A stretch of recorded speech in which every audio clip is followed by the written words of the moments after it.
on those level of takes, but he went like full crazy since he decided that he'd rather join the Putin-Iran axis and left America. Well, but that's the thing. Like, I do like his interviews on Russia. I don't follow. Probably I agree with 70% of them. There is 30% that I don't. But when he goes with the whole Iran thing, I think that's really retarded because, I mean, just what this guy was saying is like if he had any knowledge at all, for minimal that it would have been, he would have known that he was bullshitting him. Death to America means just death to corruption. Yeah, that was hilarious. Death to swine. But Issa, listen, I'm gonna be very sympathetic to your position that you want the Russian idea out there, and I don't even agree with you that the Russians are right. I just want to know if we're involved in a war, what the other side's opinion is. So I don't have a problem intrinsically with the interview. So you're just happy that someone did the interview, but if you go through his positions, Tucker Carlson, he did terrible. Now he did not approach the Russian interview in the way that I would like him to do it. He did allow Putin to speak, which I think was smart. He did allow him to give his 30-minute history dissertation, which I would have let him do also. But then he didn't break it down afterwards. He didn't show why it's ridiculous. He didn't talk about any of the changes in the 90s that Putin, like he didn't break it and come back to America and be like, okay, now we know Putin's story. This is the American side of the story. He didn't have anyone counteract I would agree with the you American on that. side. Yeah. So again, you're I'm gonna say blinded by the idea like there's someone giving us the Russian side, which I understand why you want to go there, but he did not do a good job in it at all, even that. And then it comes to Iran, he's totally off his rocker. He treated Ted Cruz horribly. He's pretending to give you both sides. You know what he is? He's NPR when they play the jingles and they say things and they pretend that they're looking at it from every angle, and it's clearly biased from one side. So, there's a utility to hearing the bias of a position, but that's all it is. It's a bit of what it is. Yeah, but I don't think that he is knowledgeable. I don't think he is knowledgeable enough on the positions to ask the questions because I don't want him to challenge them. I want him to ask the right questions. I don't want to talk Piers Morgan because I hate what Piers Morgan does. Like, he feels that he needs to challenge every person that he interviews, and that makes the whole interview shit. Because I agree with you, but then he should have done it with Tucker Carlson. But let's leave that alone. Let's say I agree with you allowing Putin and Iranian to talk, but if he doesn't want to take a position because he wants to interview the next guy, have on the very next episode someone counteract it. You can play that game also. Yeah, Ben Shapiro. Ben Shapiro is combative as Ben Shapiro is when he has a Sunday conversation. He does he takes on people that he disagree with and does a very calm he'll push back very slightly. Like his Sunday conversations are interesting because I love it. I like his Sunday specials. I like also Dave Rubin when he interviews. Now his monologues, I don't like that, but I did believe that he used to ask very good questions and he was doing only interviews. Right now about his, I don't. He's extremely educated. Like I think he's weak. Who? Dave Rubin? Dave Rubin. Tucker. It's not that he doesn't know. He's very educated. He knows a bunch of facts, and he's high. That you can't say. He's not just ignorant. He's extremely educated. Yeah. No, but the most educated people are the biggest retards. No, that's my point. He's not. Dave Smith is not educated. Like he's not. You throw facts at him and he gets confused. And he's like, no, there's no proof of that. Yeah. I didn't watch the whole thing, but did you watch with Constant Kissing? There was a third person. Was it Piers Morgan? Oh yes, I loved it. It was really good. Is that well, but no. But that was Piers Morgan. How do you say? Doing the debate with. Dave Smith and Constant Kissing. Yeah, that's the one. I'm talking about Constant Kissing. I'm talking about the screen had three windows. The screen had three windows. It was Constantine kissing. I forgot the third person. I believe it was Pierce Morgan and Dave Smith. I remember for sure Yeah, I Dave watched Smith that and one. Constantine kissing. And Piers Morgan was the mediator, and he was a shitty mediator because he wanted to insert his opinion in the whole thing, and he defended or shielded, let's say, Dave Smith a lot, and I didn't agree with that. So it's like, okay, if you're going to host a debate, let them talk. But he was inserting his opinion in every single thing. But Kissing was ace in that debate. I like him every time more. This Kissing is amazing. Yeah. I didn't find Kissing too well on that, to be honest. I think Kissing did amazing. I didn't watch the whole thing, so I can't have an opinion. No, I don't think he did that well, to be honest. I think he did well because His partner, what's his name? It's not. Yeah, I don't like him too much. No, but this is on Pierce Morgan, so that his partner wasn't there. But like, his partner wasn't there. The problem is like these people don't hit like the moral aspect of like. Yeah, you want them to debate from an objectivist point of view. Who cares? This is politics. This is realpolitik, Simon. Well, politics is the application. Is the application. Yes, but you cannot bring question. every single discussion to a philosophical level because it's not gonna work. Well, You then need to get it at a specific level. If you're arguing just like the concretes, nobody's gonna get anywhere. That's a boring conversation to have. Well, no one gets anywhere with you either. Well, that's because You can have the philosophical conversations with people that are interested in philosophy, but when you have only 1 hour and when you need to break down things, I mean, you can make it implicit in your arguments, but you cannot take the time to go to Aristotle and Ayn Rand and the Austrian School of Economics. No. It doesn't work like that. Dennis Prager absolutely destroyed Dave Smith last year. Absolutely destroyed him, and he brought all the best arguments. Dennis Prager. Oh yeah, I watched that. No, I started watching that, but I didn't. But that was with the guy, the Muslim guy, Dave Smith. Cenk, yeah. Yes, exactly. And he went crazy. He started yelling like a crazy person. Yeah, he started crying like a bitch, fucking everything. Like, but Dennis Prager pushed on all of Dave Smith's dumb arguments, and he provided the proper syllogisms. And he said, well, you're equating Hamas and blah blah blah, and you could everything you said about Hamas can be applied to the Nazi. The women and children Nazis. in Gaza to the Nazis, and that's exactly what it is. You relativize it. You say, listen, Okay, but anyway, this is not a proper way of thinking about it. The interview between Kissing, or the debate between Kissing and Dave Smith, I think it was good. And Kissing never lost his cool, and he was very factual, and he would just drop very factual stuff. And I think his analogies were also very good. Now, Dave Smith got all riled up, and he lost his shit, and he was at some point like getting all emotional about it and yelling, and like you say, Meyer, I don't think he's educated. He was smashed with arguments by Kissing. And many Israelis don't want to know. I like Kissing. I like Kissing a What's lot. going on inside Palestine? It's a terrible human rights persecution. I like him. It is far transcendent. Yeah, he's very I cool. don't think he did a particular He's clearly not great educated. job. They're powerful political He's forces clearly what? in America. I just can't stand Dave Smith's voice, like his mannerism of speaking. It's just fucking annoying. I think it's He's clearly what, Meyer? member of Congress. Yeah, go ahead. Just before he forgets the word. He was in the Matrix, that's why I couldn't.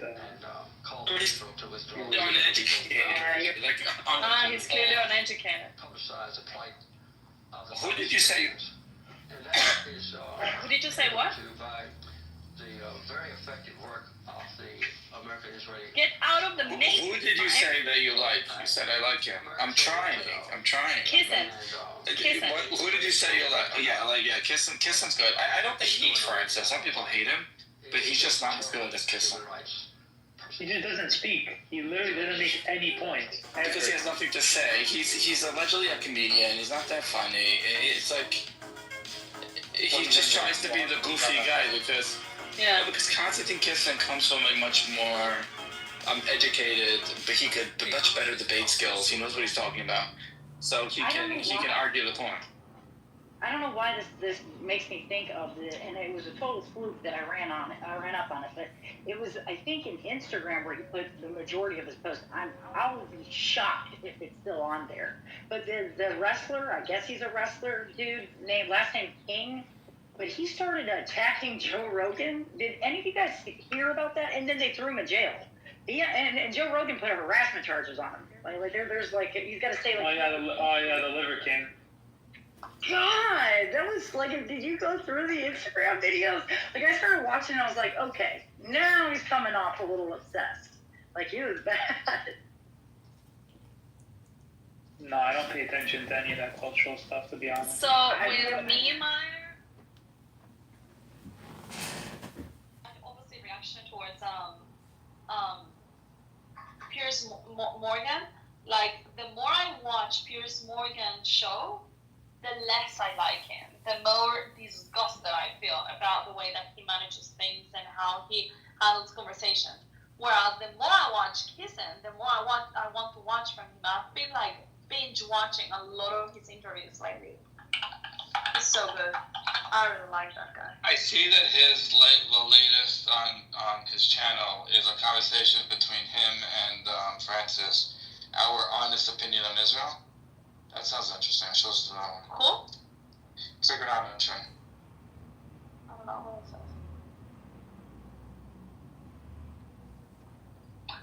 says. Aziz, if you want to come up, but I mean, Piers Morgan is like a. No. Piers Morgan is not. He's a normie that has no beliefs. He's just his ideas are in the wind. You're in the Matrix, Meyer. Where are you, Meyer? Are you in the Gaza tunnel or something?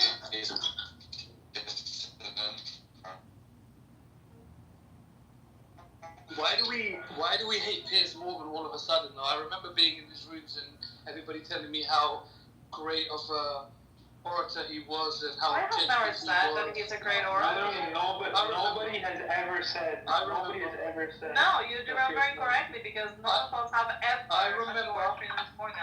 I remember being in this room and I was saying he's obviously. None of us has ever said that. Well, you can speak for yourself, but you can't speak for everyone. Yeah, well, I'm speaking for myself, but I have Right, never I'm not heard talking Simon to you saying directly. it. I've never heard Meyer saying it. Right, I've I'm not never heard talking to you anyone say directly. it. If you feel triggered by what I'm saying, like, that's different, right? No, well, then it was this room, honey. No, but it happened, you know. You can deny it, but it happened. Well, it might have been a Palestinian, I don't know, that had been in this room. But I remember arguing. Many of us, none of us. I remember arguing in this room saying, you know, I feel like he's paid by them, so he has to be a little bit biased. Listen, I argued in this room in against Piers Morgan, and you guys were saying, oh, he's such a, I love Piers Morgan, and you know, I don't want to say You never said that. Who said that though. I swear to God, if I'm lying, kill me today. Who said it? I argued in this room. I argued in this room about Piers Morgan. Who said Okay, it? but who said it? I even want to say, I swear to God, I even want to say Issa said it. I swear to God. I swear to God.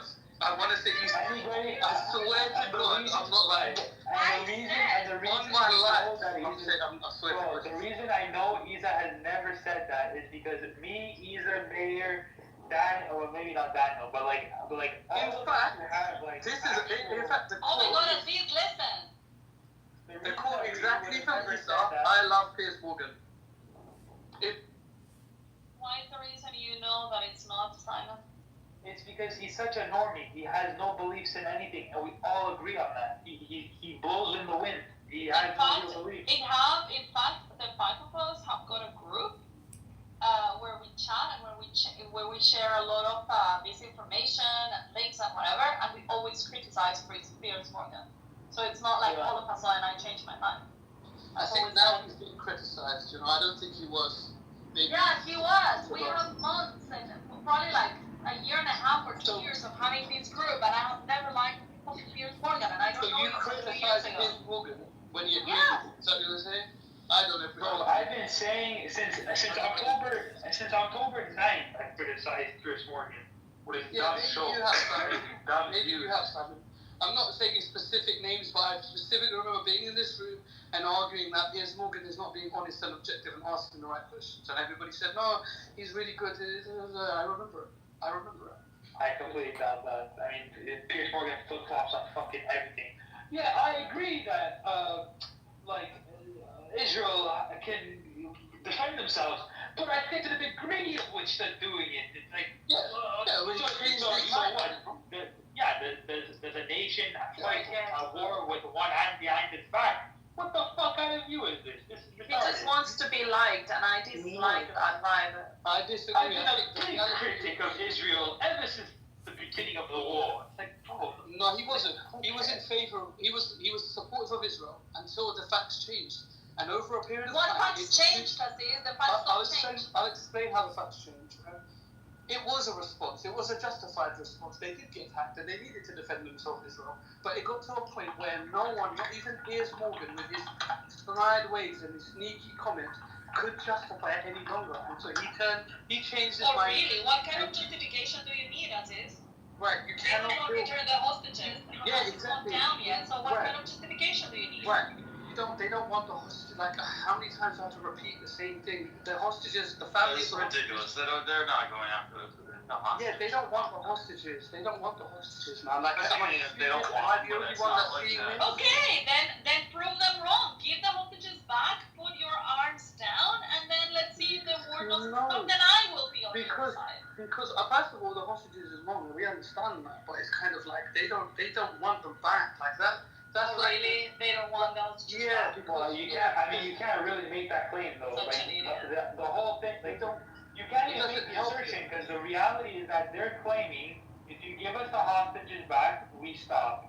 Until they do that and they don't stop, then you're right. But you can't say Yeah, that. exactly. Make But what do that they happen, stop? and then I will be on your side. I will say, you know what? But You're what do they right. stop? Israel just wants to kill Gazans. Well, if they have the hostages back and the conditions that they said that were met, then I will be on your side and say, okay, yeah, Israel is just wants to kill Gazans. But it hasn't. Yeah, but so far it hasn't happened. Right, but what stops? Like you say, it stops. What stops? You haven't clarified that. The war. No, but this is not. They said the war ends if you return the hostages. So what stops the This war? is bigger than They just said a that reaction the war to. ends when we get the hostages back and It doesn't. Hamas renounces to the government. Right, the reality is, right, that it won't end because there will be there's the greater political Good. Then keep concern. killing the son of bitches That doesn't end it, until right? the But then, Aziz, don't you realize that the moral responsibility on all of these Palestinian women and children who are dying, the moral blame gets shifted to Hamas. You realize that, No, right? they The world doesn't see it that way. They Like, don't the world have- just doesn't, whether you're right or wrong, it doesn't matter. Like, Yeah, but some who people cares see how that. the world sees it? It doesn't Well, who matter. cares? I think Israel would and should No, care how the actually, world they sees don't- them. They don't care. Actually. Why? That's the reason It's a why matter they of life have and this death. story. They don't It's a care matter of about life and it. death. I don't care. If you think, oh my God, I can't believe Simon is murdering people to defend it. It's like, bro, I don't care. I know what I'm fighting for, and I'm literally fighting for my survival. Israel is not caring, and they shouldn't care because they Yeah. have their first responsibility is to defend their country and their people. That's right. Well, this is the thing. So if that's the case, why are they not Well, like they're not protecting their people? They're not. They've got such an aggressive military approach that their people are now in danger. That's good. They need to show force. You can say Someone that. stop all the I'll tell you what. I'll tell you why you can say that because you don't live there. So you can say, yeah, let's go to war. You can say that. Have you lived there? That's why you can say that Have you lived because you there? don't live there. Because you No, You don't. You Your family are are not pushing. hostages. you No, are no. pushing for So you them. can say that. You are No, pushing the for the reality- support of Hamas, and it's your comments that it's killing the people I who don't. claim to be I Hamas. do not have a dog in this fight, man. I just do not want Neither women do we. to die. Correct, and it's Yeah. people So who Yeah, but you comment have a like dog. yours. You have a dog in It's this people, fight. it's You people get a who comment dog. like You get a yours that are pushing and supporting There's lots of Hamas people, that ends up killing the people that you claim to support. You cannot What? continue. Look. I'll tell you, for example, I'll give you an example, right? After 9/11 happened, everybody wanted to kill the Muslims. Fair enough. You went to Afghanistan. It happened. You killed 1 million people, and then you realize, okay, maybe we shouldn't have done that. And I think this is what will happen with this instance, and that is the reality. That's the reality. Well, no, I think he's right about that. the reality. That's the reality. That's the reality. I'm telling you the truth. It's the reality. Aziz knows the truth. The problem is you all pretending don't know the truth. Now we know the truth because Aziz told us the truth. So the reality is, right? One day you guys. Let me tell you what the reality of the situation is. This is the truth. Grown folks are speaking. You understand? Anyways, like I said. Do you understand? Do you understand that you're wasting your fucking time and your fucking life here telling everybody the reality of the situation? It's definitely not Kitover. He's not winning an election anytime soon. I'll tell you that. Talk to my AI campaign strategist, Lou J's Tickles. Stop flirting with him. My God. The reality is, look. Right? Look, the reality is Just this. shut up for a second. One day, the average person that was in pro, this war effort, will act like they were more moderate than they were. And that's the truth, because it was too aggressive. It was way too aggressive. Way too aggressive to protect yourself from getting murdered by If terrorists. that's the case, then, when the shoe is on the upper foot, keep that same energy. Keep that same energy. Don't bait yourself into victimhood and then try to victimize and just don't do that. Be consistent. Say, I'm very consistent. Yeah, just say, I want to kill their innocents because they killed our innocents. Say that. Just say that. But the difference is it's easy to say the innocent, but the problem is why should I, members of a completely other nation have to be consistent with protecting the innocence of another nation when if you're really considering the innocent lives and you're responsible for these people, which would be the Hamas, why would you do that and then cry about your citizens dying? Well, this is the thing. I think their plan has worked exactly how they wanted it to. I think that's kind of why they accepted it. They wanted to force Israel to basically have to bomb the fuck out of Gaza. Okay, so then if we know that, okay, so then if we know that, why are we crying about women and children dying? No, because you guys are pretending that you haven't been baited into killing women and children. You have, and you've done it. Nobody forced their hands to do it. You're not baited into doing it. You murdered 1,200 people. Right, and they made you do the same. You are equally murderous, if not worse. No, it's not equally murderous. You're an objectivist. Count the numbers. What are we doing? Look, but It's not a matter of numbers. It's not a matter of numbers, though. It is, because you're an objectivist. It's fucking war, Aziz.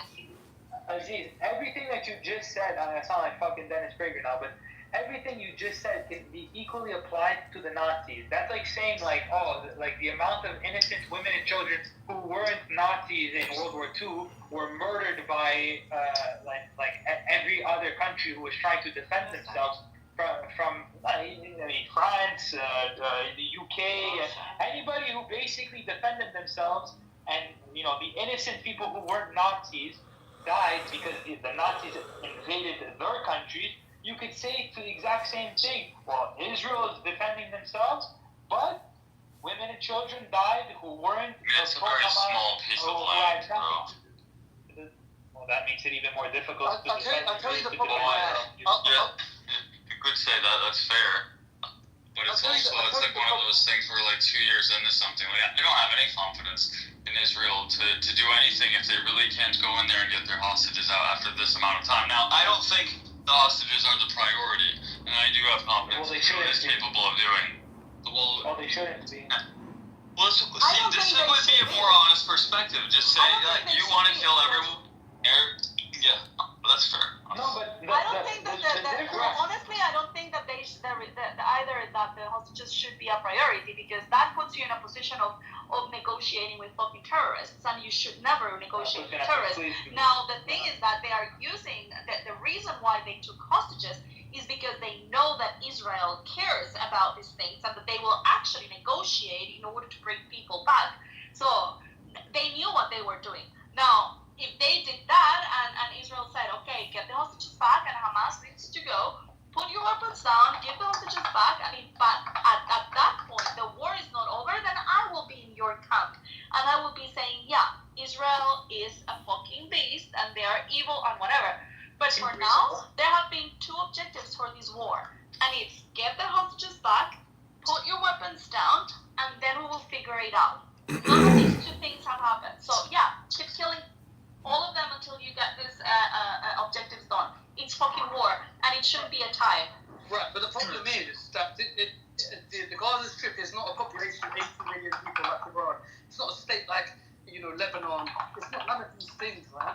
It is a very small patch of land, and the reality is they didn't do a ground invasion because the objective was to destroy the structures, the buildings, to make the people leave. And it was never once. That's exactly what happened for October 7th. Let me make my point. So October 7th was a tragedy, but the reality is that they were funded by his. He wanted them to uprise. It's an Israeli scheme from the start. That's the reality of the situation. He wanted them to. The Israelis did this to themselves. They paid for it all to do it to themselves.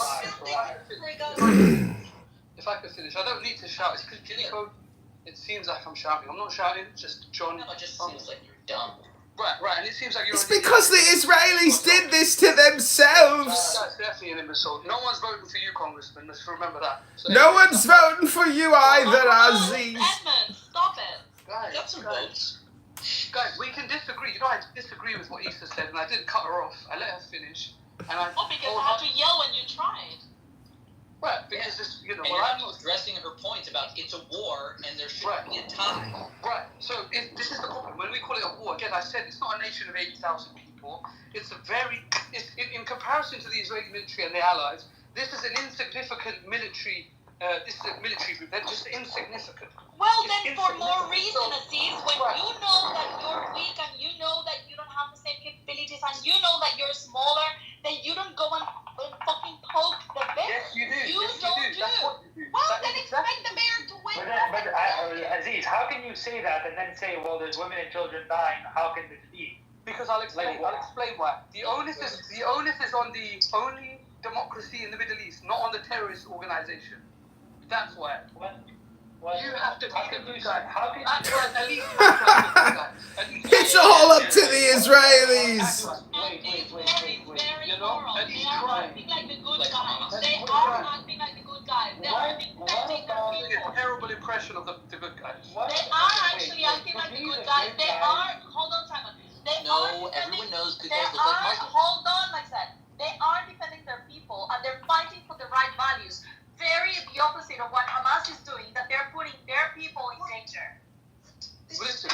The problem is every time you try to weigh out the morals of Israeli military, It is You very realize you're on moral. the sides of kidnappers, murderers, and rapists, and realize you right. love You the keep crime. bringing. Okay, so when you're trying to establish whether the Israeli military are being moral or not, or being efficient or appropriate in the way they conduct themselves, you keep bringing Everyone should be moral. That is the nature of the word. You keep bringing up a terrorist organization, right, as the yardstick for how moral we should act.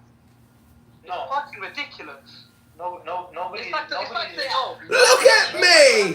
Look at me! I'm the mayor now. A long time ago that wrote a bunch of these laws on rock and posted it as notice throughout the fucking Israel. There were rocks everywhere telling you, guess what? Murder not permitted here. oh my god, The yardstick for whether the actions are moral or not, okay, and the justifications that they're trying to, the justification that they're saying is we're going to protect the rights of our citizens. Hamas does not protect the rights of their citizens, and in the fact the IDF is directly protecting the rights of Israeli citizens by doing exactly what they're doing, not just right now, but for the next 5, 10, 15, 20 years. Now, in my opinion, negotiating with terrorists like they've done for the last fucking 2 years by not going in and completely obliterating them, it's like okay, every is time I look going up, to there's cause somebody that I short-term, talk to on this long-term app economic that harm, he clings not to onto, and mention then I the just fact stop that, talking to him. if Like there this is going to happened be a before. next October And 7th then or today whatever when it I might saw be, they're going to say to themselves, yeah, well, now we can just take hostages and and we can keep up this fight for God knows how long, as long as we have some fucking crazy bastard willing to fund it. Okay? Right, but the thing is, you're comfortable to ascertain that based on their behavior. Why can the rest of the world not ascertain Israel's behavior based on the way that they've conducted themselves? It just doesn't. Because the rest of the world, the rest of the world has dumb values. So many people. Can the world not simply say? Because the rest of the world But is it's not not being about. attacked. But this is the thing. Your citizens. Well, if I Israel is in a specific position. Okay, let's just cut everyone off. Let's just speak at the same time, shall we? The rest of the world should not have a say on what a country has to do. Well, I mean, I don't know why we bring this back to numbers all the time, though. That's my only thing. It's not purely numbers. It's not purely Well, numbers. I mean, you just mentioned it's like the number of people But that. Simon, it's hard to deny that the way that Israel has conducted themselves, if it's just purely optics, so you can say the objective is sound and moral and Yes. fair, and you can say all of those things. But the reality is that the way in which they went about it, and maybe they were lured into killing them, maybe they were, maybe Hamas are diabolically evil and they can. You just don't like the way that people are dying. Maybe one second. You're disputing life and death itself. Just let me shut the fuck up. Yeah, maybe it's true, but even if it's just they've been baited into behaving in such a manner, the reality is that is the objective outcome, and so this is something that people can point to about Israel and say, well, what happened there? And yes, they may have an excuse for each and every instance, but the reality is it is, from optics alone, let's just use optics, the visuals of what we're seeing does not sit right. That's why Britain has pivoted away. It doesn't sit right with Britain is a completely different animal right now. Spain as well. France. What about France? France is a fucking failed state. UK is a failed state. The European states are all garbage. Yeah, but during COVID, the people that refused to take the vaccine or they refused to use a mask is like, oh, the optics of it is not good because it might look like you want to contaminate people. Who gives a shit about the optics of this? You need to act always virtually and morally, regardless of what it looks like. But let me tell you why. I'll tell you how I evaluate this. Let me. Everybody likes to talk numbers and then, the numbers like Israel got 20,000 people dead versus 1,200 people dead, and now it keeps rising. I don't care about numbers. My opinion, what actions are Israel is the IDF actually taking, and then I judge that action. If you tell me, listen, Simon, military commanders have told Israeli soldiers to go out and just blast kids in the head. Go in, completely, like, no military target in mind, doesn't matter who's there, go in, blast their brains in, boom, no problem. I'm with you. That's completely immoral. I hope that they first. But the reality is that the military commanders are saying, listen, we're going to identify legitimate military targets, and once we execute the action, if we get our target and there's people who die, that's the nature of war. Okay? And I'm sorry, that is the reality. No matter how brutal, how disgusting that might sound, that is reality. It is what it is, and it's independent of how I feel about it. Now, if you're going to tell me that they're just lobbing bombs, lobbing bombs, I'm with you. No, thank you. But the fact is, they're not doing that. There is legitimate military targets that they're hitting, and that's why not only is that because of the amount of military targets that there are, the amount of trying to hit. Now, you're going to say, yeah, but the amount of people that are dying. I'm not going to talk about the amount. I wasn't going to talk about the amount. I was going to talk about. You did like 10 times one second. No, but you asked me how. All right, Slater. I'll go quietly. You're ignoring the reality of the situation here. You see this, what you're saying is that as long as you have the sound, then the way in which you accomplish it doesn't really matter, because your objective is sound, and that is simply not the rules of engagement, and these are not followed. There's not. No. There are.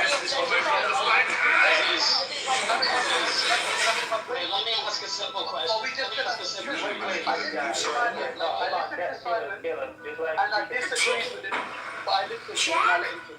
Why is it that when I speak, I know it's a spot, but let me speak. I let Simon speak. That's my world. He's going over my world. Really, you can speak right after. The door must still be open. Come on. Just yes or no. I'm not worried that Go on, you're I'll do racist. it. I'm worried that you're Goal right. to eliminate Hamas. If I go, how do I get back? You can't go through life Yeah. nitpicking every little In thing. reality, it's Now come on. No, bring on the eyes of the Israeli military. Bring on the eyes of the Israeli military. The Israeli public. Is the elimination of Hamas as a hostile empire on the other side of Israel a justified cause? Yeah, so eliminating the terrorist organization is a legitimate objective, yes. But it doesn't address So it doesn't address my point. I said it doesn't matter about the objective, it's about the way in which you conduct it. Okay, so So let me make my point. I want to say next something. you're doing better. So can I explain?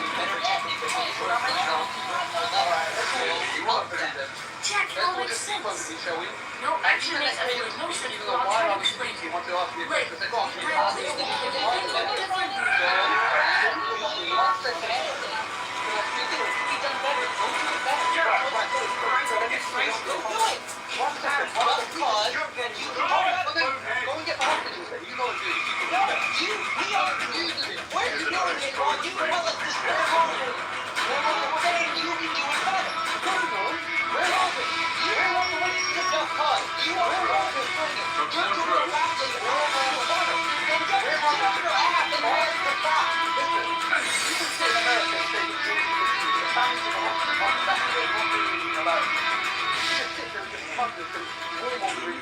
Things look different.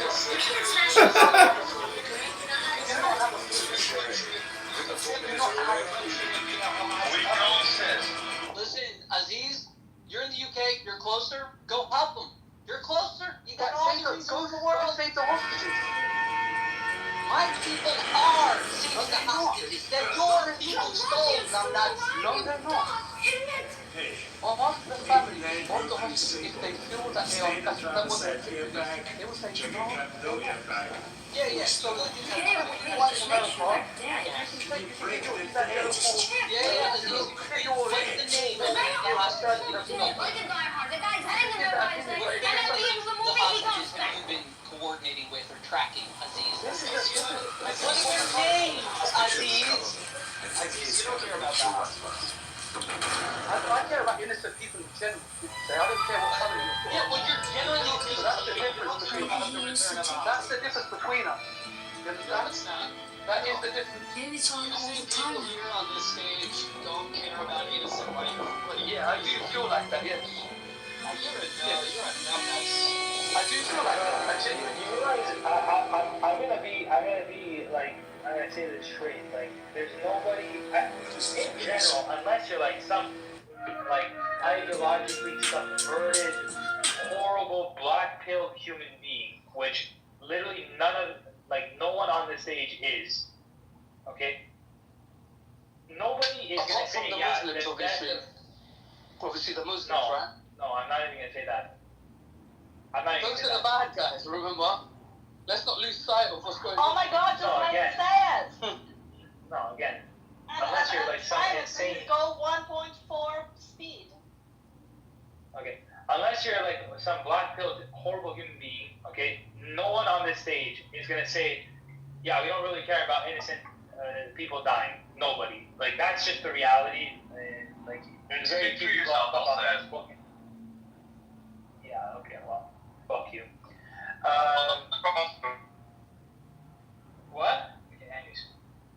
My point is that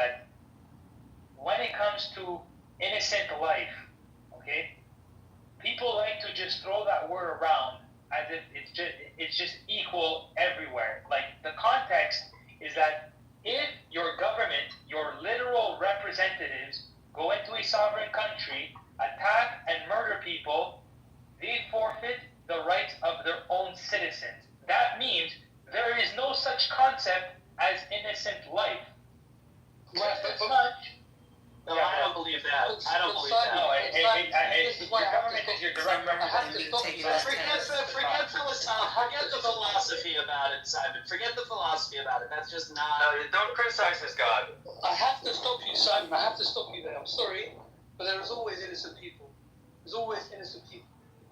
And so this is the thing. When you're a capable military and you have a capable military campaign, you address those concerns. You do damage reduction, whatever. You kind of look at the situation. You say, listen, the reality is we are significantly more capable than these guys, militarily speaking, and so we can do an operation via drone, via night vision, heat vision, ground invasion. And that's what they've been doing at this. Something better than bombing roads of So you hell just before think that because someone is stronger than the other one, they should allow the little one to do whatever the hell they want with them?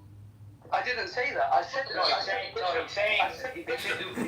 The innocent people, Danny! Well, they are. What would be better? The innocent people. Yes, I'm sorry, Isa. Doesn't have the capacity to make things worse in Gaza? Isa, what you don't understand is, right, I have seen rows of homes, and it's almost like, hold on, so do all of the terrorists live like as neighbors in a row, and then they do the next house, and they move to the house behind them? How does this work? Like, I'm sorry, what I'm seeing is not conducive with a military campaign that is precise and trying to address an issue. It's more, it just looks very... Do you understand, Aziz? Do you understand urban war? Do you understand urban warfare? Yes. And the complications of fighting a guerrilla enemy who hides behind civilians. Yeah. So you tell me it's not changing. So how would you suspect, after decades of underestimating Hamas, that the Israeli military would be prepared to do an attack like the Beavers, or like how they attacked Iran, built a Mossad drone plant? Like I think like the reality that you're looking at is not the same as the rest of us. Look, the way they conducted Because we're themselves in philosophically Iran, different. the way they conducted themselves in Iran, the way they conducted themselves when it comes to Hezbollah, it's significantly more. It just shows like a military capability that we... Aziz! Those have been planned for decades. Aziz! This is even longer. What are you gonna do about it, Aziz? You're so stupid. The Israeli apparatus has been planning for these little skirmishes with Hamas.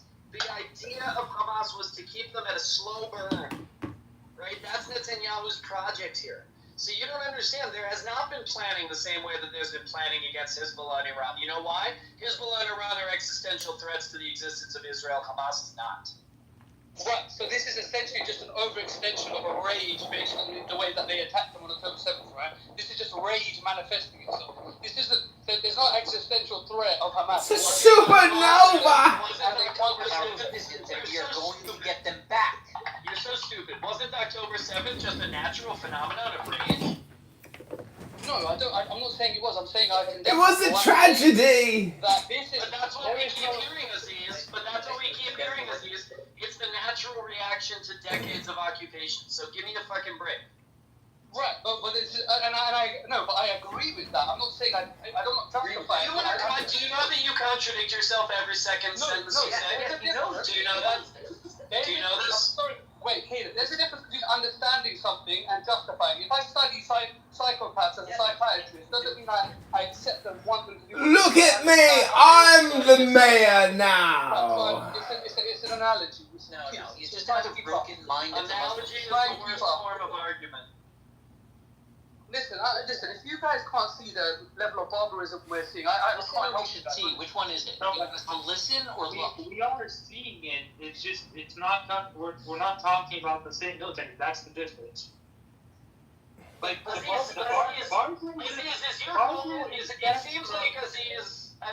seems like your goal is to simply demonize Israel and not actually stop the war. All you want to do is say Israel bad, Israel bad. How about let's try to stop the war? I don't think pointing out the barbarism or using fancy words like genocide or ethnic cleansing does anything to help the Palestinians, and it does only about delegitimizing Israel.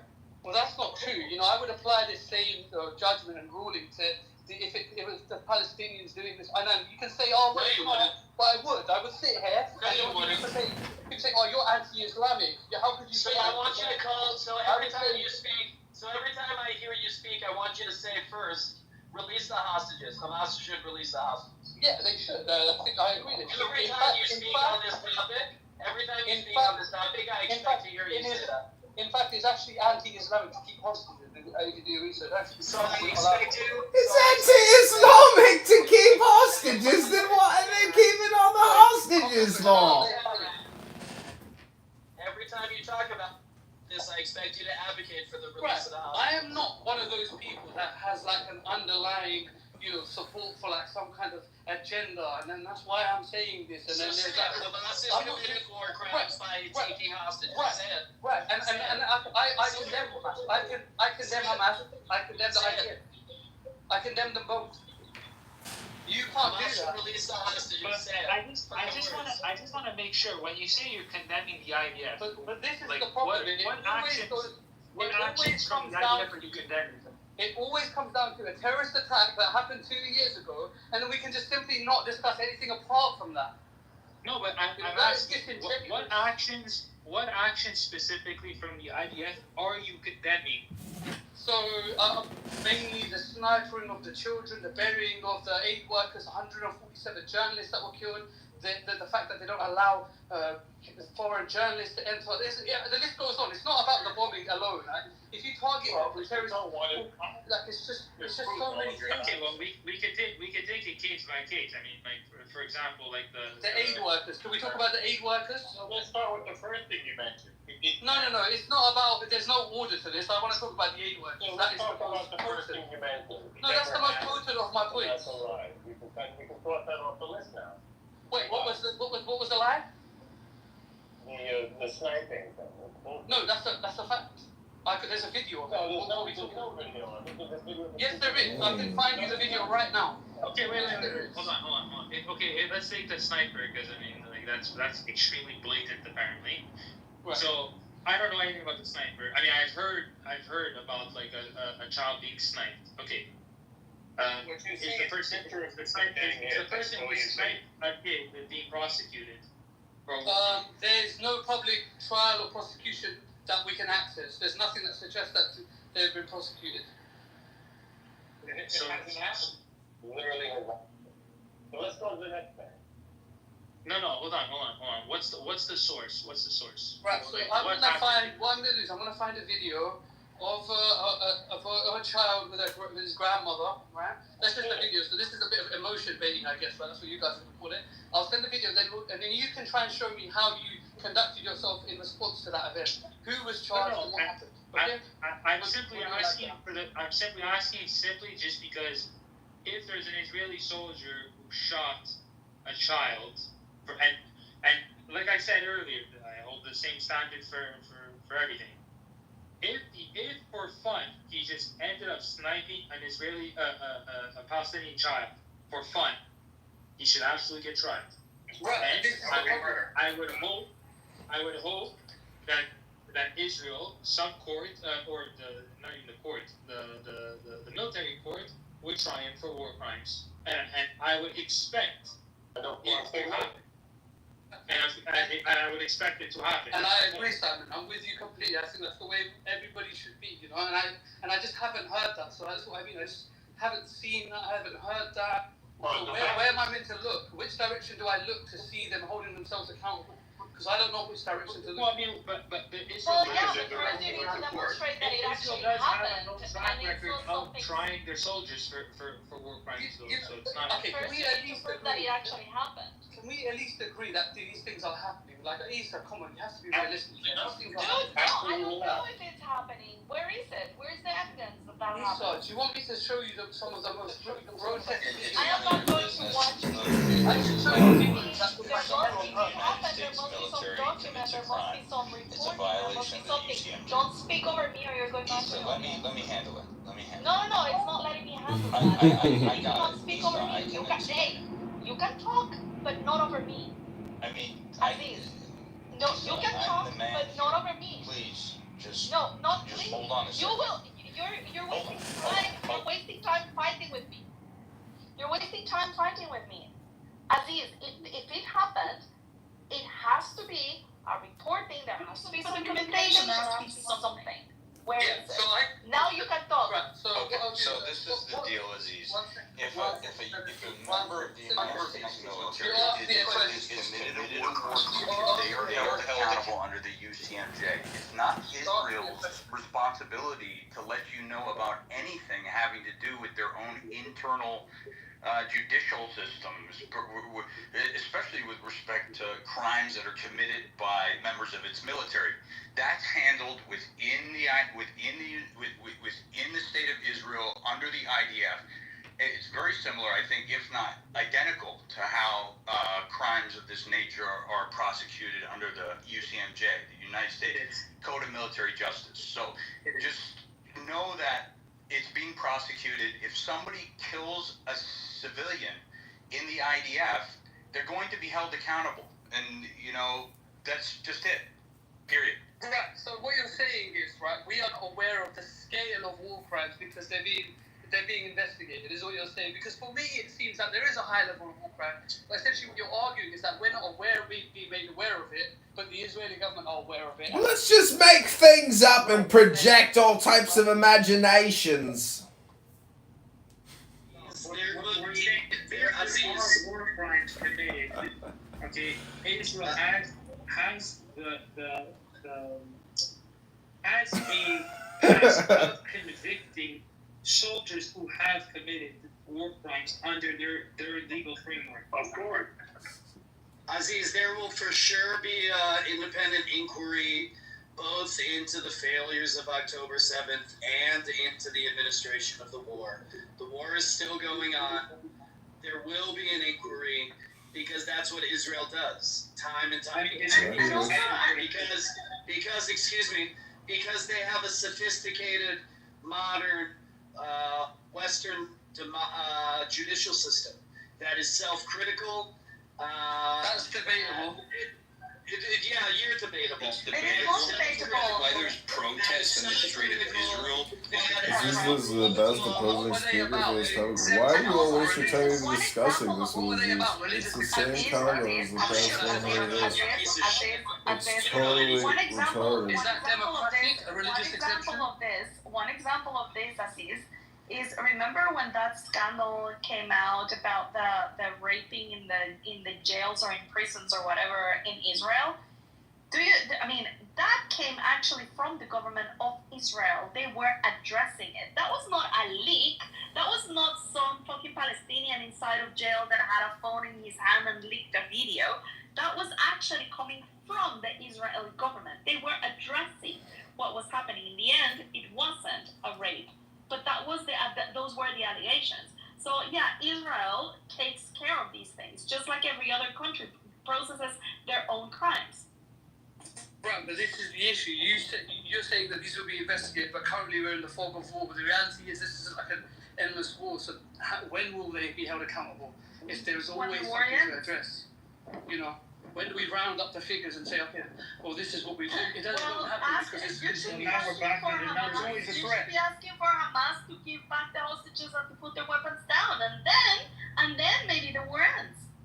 Right, but it doesn't end. Like this, that's very naive. I'm sorry, Issa. I don't know how new you are to this conflict, but this isn't how it works. Like, I'm sorry, but nobody is more naive. Nobody is more naive than you. Thank you, Caleb. I appreciate that. Thank you. You are so uninformed and motivated here. You really don't I'm driven. I'm very driven by one objective thing. You really don't know anything about Israeli society or how Israeli society functions.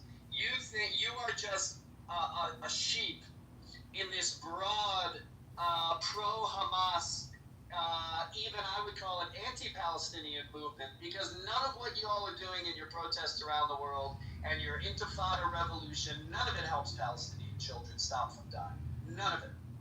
You do not care about Palestinian children. You care about demonizing Israel, full stop. Period. But that's just not like the reality of the situation. Right, the thing is, listen, truth is this, right? My opinion is being shared by people in Israel. So I'm not an individual and just a sole point.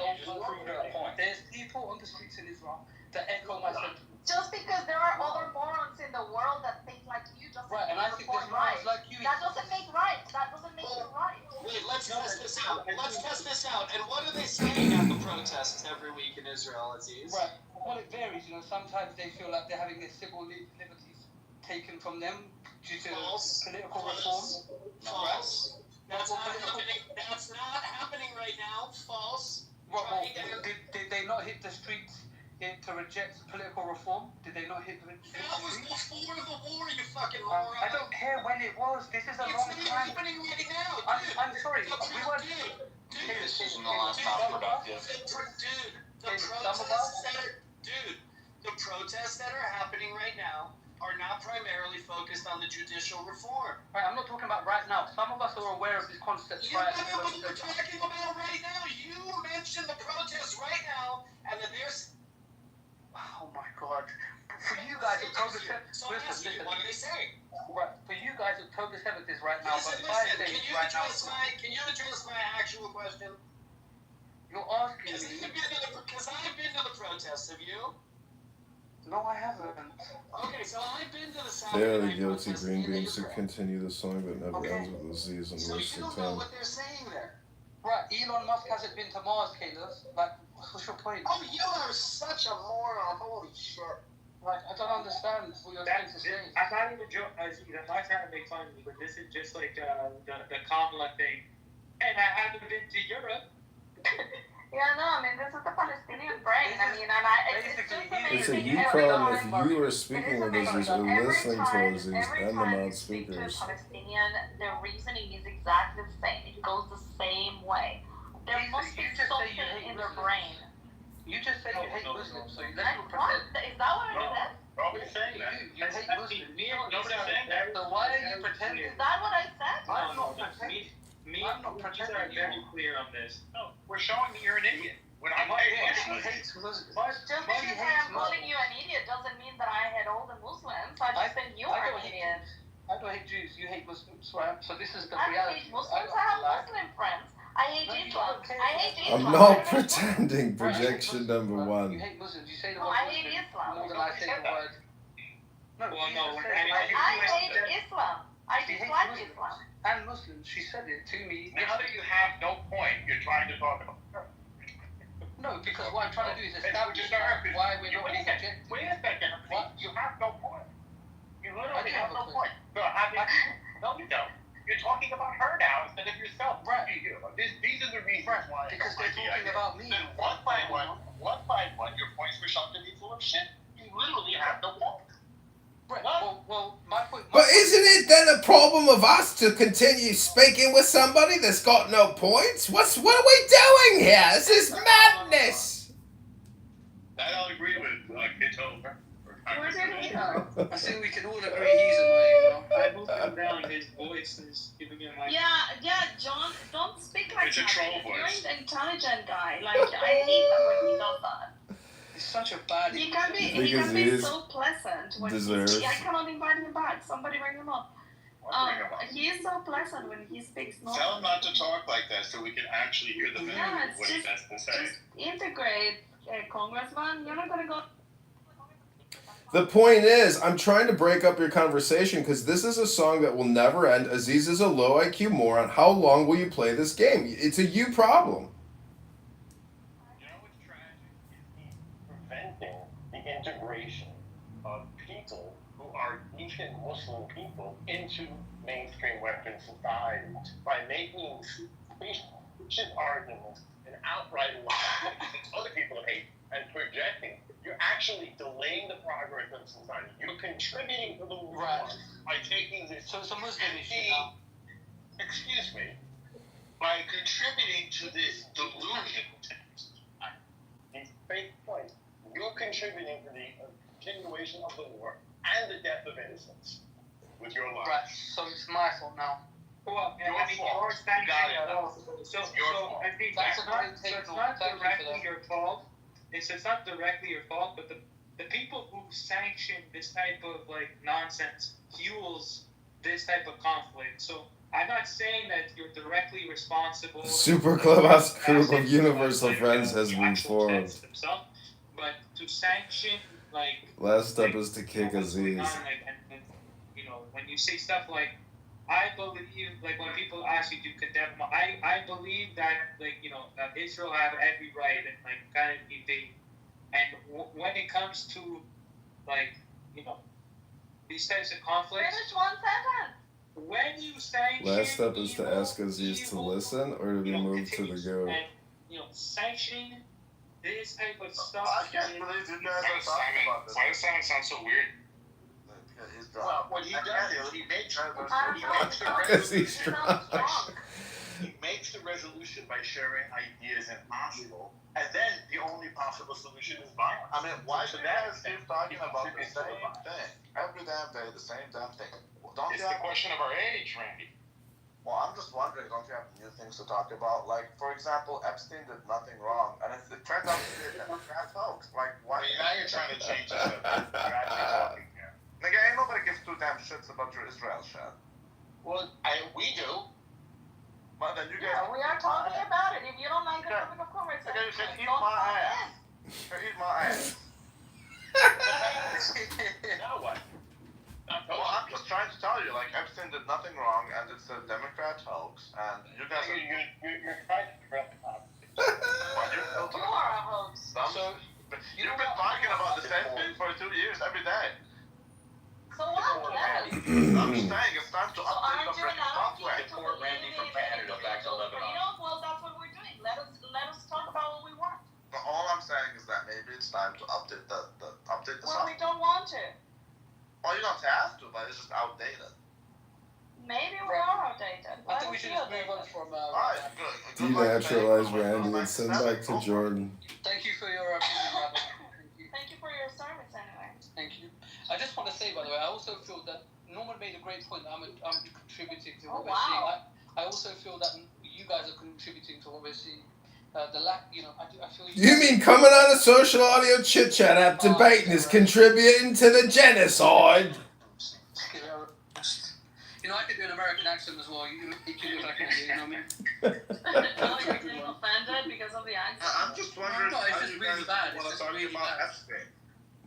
I think, you know, one side of a low IQ is not being able to do accents, by the way. We already talked about, and what conclusion did you guys come to? No. Issa said that he was not part of the Mossad. That's very Of course he is. Oh, Epstein? Oh, with me. Oh. He did nothing. Oh. He was probably just a great man, I guess. That's what we're going to run with. Can I say, like, a thing that I feel a little guilty about? When I see that kind of deposition that he gives, when he, you know, the one where he walks away after asking him about the egg-shaped penis, just the way that he has that polo shirt and the way he puts on those reading glasses, I just think the guy looks fool as shit. He just looks like a badass motherfucker. Yeah, he is a badass. So if they've come out and they've said that he's done nothing wrong, Diego, do they say that he was just like wrongfully in prison? Like he was like this was like politically motivated? Like what have they said anything differently then? If they say that this man was innocent? No, they haven't said anything about it. No, they haven't said that he's innocent. They just have said that they haven't found anything on him. It's a Democrat hoax, Egan. Well, what about Giswell, Maxwell? What's her name? She's in jail. Guilty admission is that I think she's pretty hot. She's in prison for no reason. She's like Diddy. Everybody knows he's an intelligence. He was an intelligence asset. I think it's pretty common knowledge at this point. Where's the evidence of it? Elmer, are you mad that a Jew happened to have a pedophile island? Keegan, What do you mean you? do you know how they started the I don't think Norm owns the island. Do you, Norm? I didn't know this from you. But why is Norma like trying to defend whether or not he was a part of like, you know, intelligence agency? He was part of it. Based on reality. And if people hadn't spent the last part of the 2 millennia trying to kill Jews, maybe they wouldn't have an incentive in collecting this kind of information to protect themselves. Wait. Is that what you're saying? What do you mean? Who is this idiot? It's going to trigger a lot of people. I don't know why. You know, if you were surrounded. I mean, you can go grab little boy ass cheeks. Don't expect You're forced us into over the better part of the last millennia. You would have an Epstein too. You see, even if you think you're right and you're accurately describing the situation, you're still stuck here in a social audio chat app picking your toes in Poughkeepsie. So what the fuck are you gonna do about it, you fucking strokers? Everybody knows you would be fucking kids if it wasn't for this 20-year war. It's your fault. Hey, 17, you fucking strokers. my friend used that on his wife too when he got caught cheating. So this is almost like You didn't get that. So you would understand. Man, if it wasn't for this war on terror, I wouldn't have fucked your sister.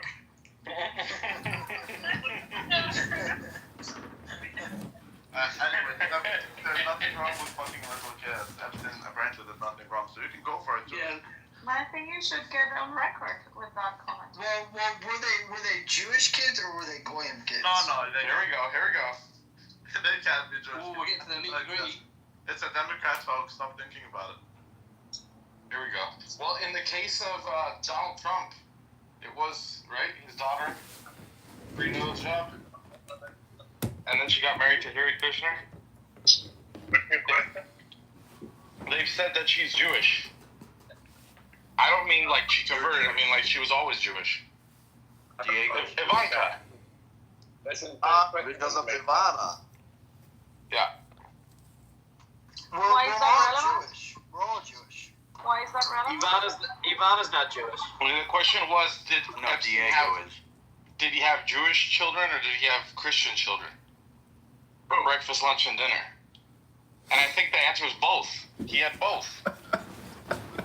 Doesn't it matter? I mean, you have not really making any sense. You have people who hate Trump who suddenly agree with Trump that Epstein did nothing wrong just because he's a Jew. And I'm just wondering, how does it work with you guys? I'm really wondering how the Well, he only converted in 2018, Randy.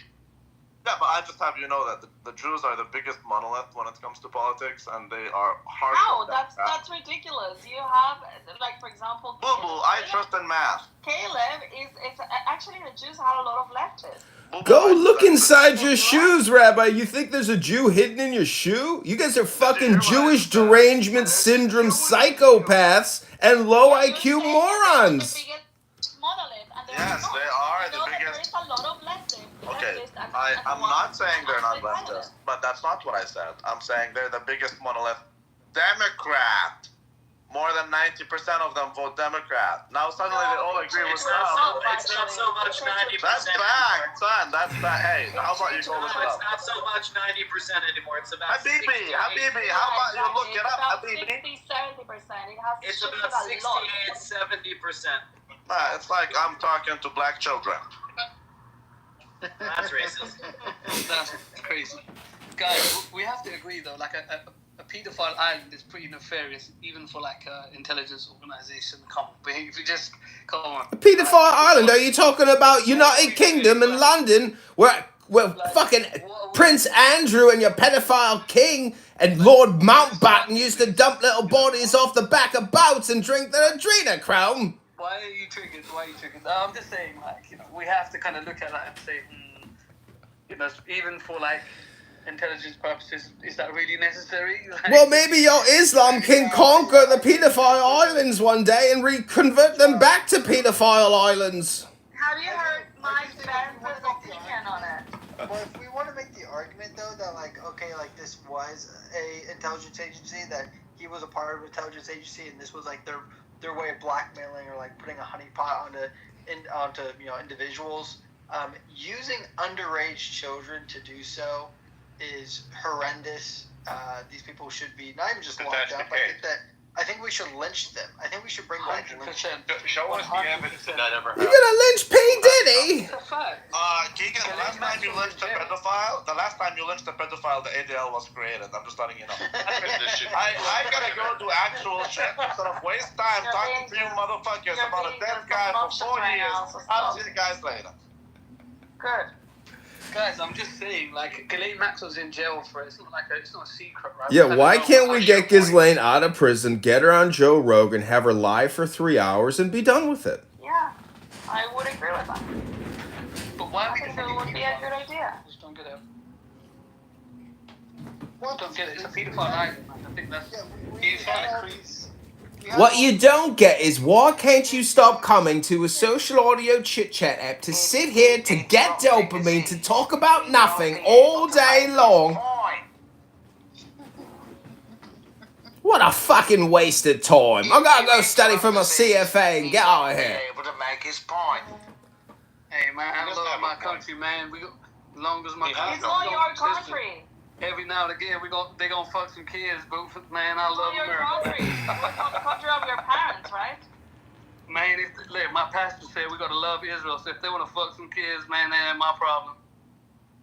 Sounds like Boomhauer. What do you, Aziz, what do you think about denaturalizing 60,000 Somalis in Minnesota and sending them back to Somaliland? God damn it, I love America.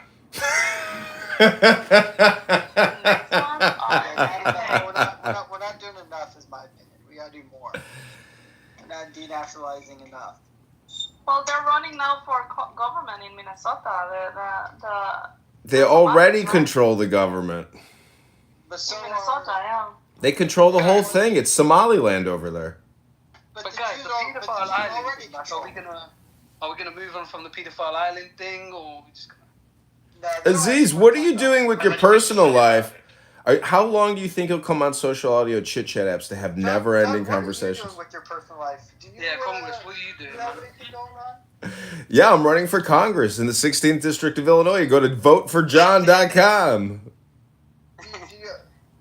So why you good luck with that. Any property? Are you married? Do you have a relationship? Do you have children? Congressman? Yeah, my life is actually going, swimmingly along. It's flowing.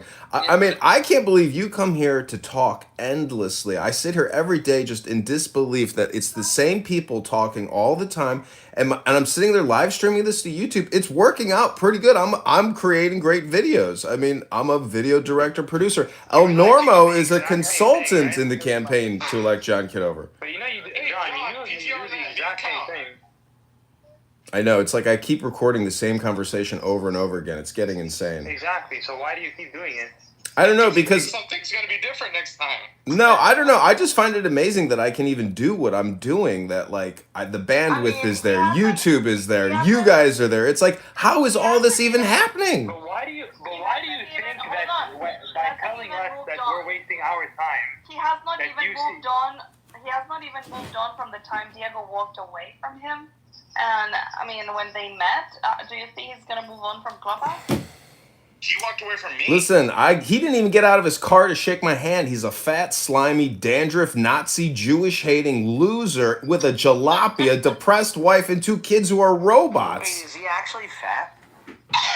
Go ahead, Pat. Post the dad bod, Diego. Update the PTR for once in your life, and let's see what the dad bod's doing. Fat. Do you have a fat? You sound fat? I don't sound that fat. No, wait. The one that we need to ask for is Diego. Right about Minnesota. Who the fuck is this guy? Is that your It's the fire. We know what Edmund looks like. Yeah, you can watch me. You know what I look like? I look like a nature hero. I look like a superhero created from the earth. Yeah, I had to defriend you on Instagram. Sorry. Why did you defriend him on Instagram? Because you're a catfish, Issa. That would be a first because you friend everyone.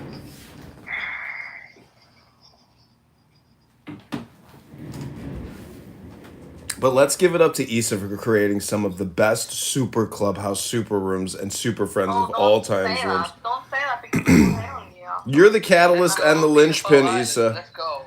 Without you, nobody would gather here if it wasn't for you, Issa. So mazel tov. Yeah, nobody would come here to speak shit if it wasn't for me. It's the cornucopia. It's the spice of diversity. We have a voice for every representative party here. Don't you all agree? Lauren Southern? No. Apparently, Andrew Tate gave her herpes. Oh, wow. No, I don't follow anything related to Andrew Which is- Tate, but who is she? Lauren Southern? You don't know who Lauren Southern is? She was huge. She was like going on a book tour with Stefan Molyneux. She's a huge, like. What does she do? She's like a blogger. She's like a famous. And why should I know who she is? She's against the migrant Muslim crisis in Europe. She had the greatest troll of all time.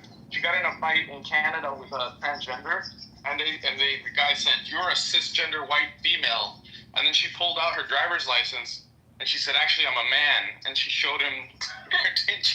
In Canada, I guess you can just say whatever gender you are that you want to have there, and they'll give it to you. She's a troll? Yeah, she's a very attractive woman. She's about 30 years old now. And she disappeared for a couple of years after Andrew gave her herpes. Well, she says that Andrew raped her in a hotel room. Yeah. Wow. Yeah. Big then? Well, it's huge because Andrew was hitting her and Michaela Peterson at the same time.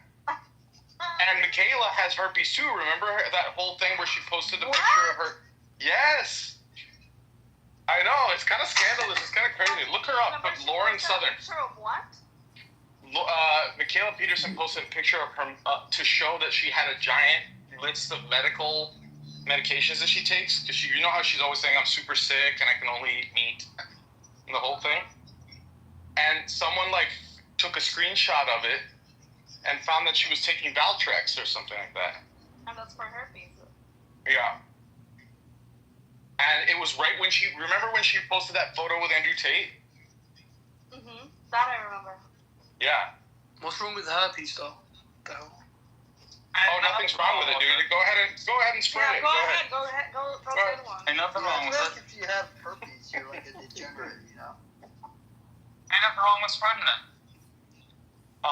But what's incredible though is that, all these right-wing women, hate, they supposedly hate Andrew Tate, but they're all sleeping with him, which is awesome. All the right-wing men are gay.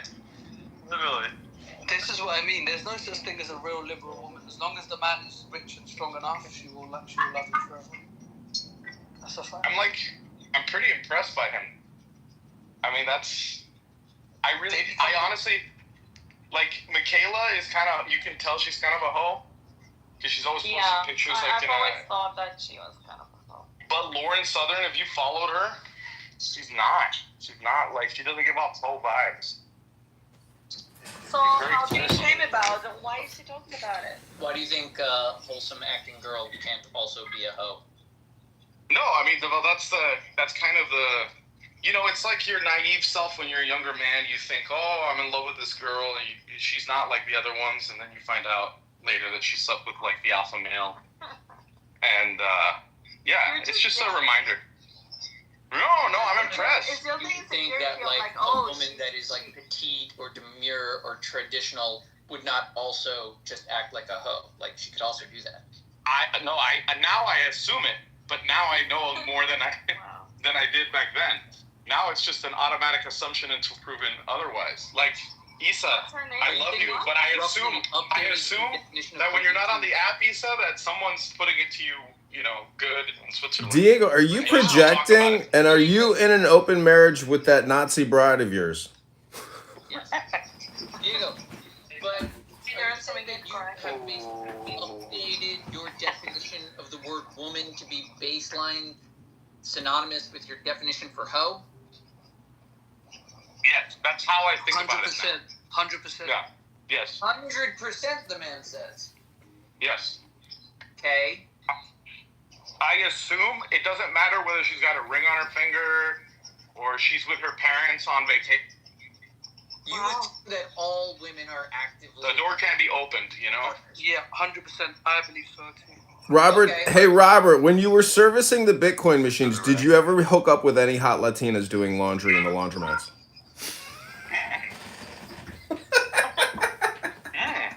Maybe I did.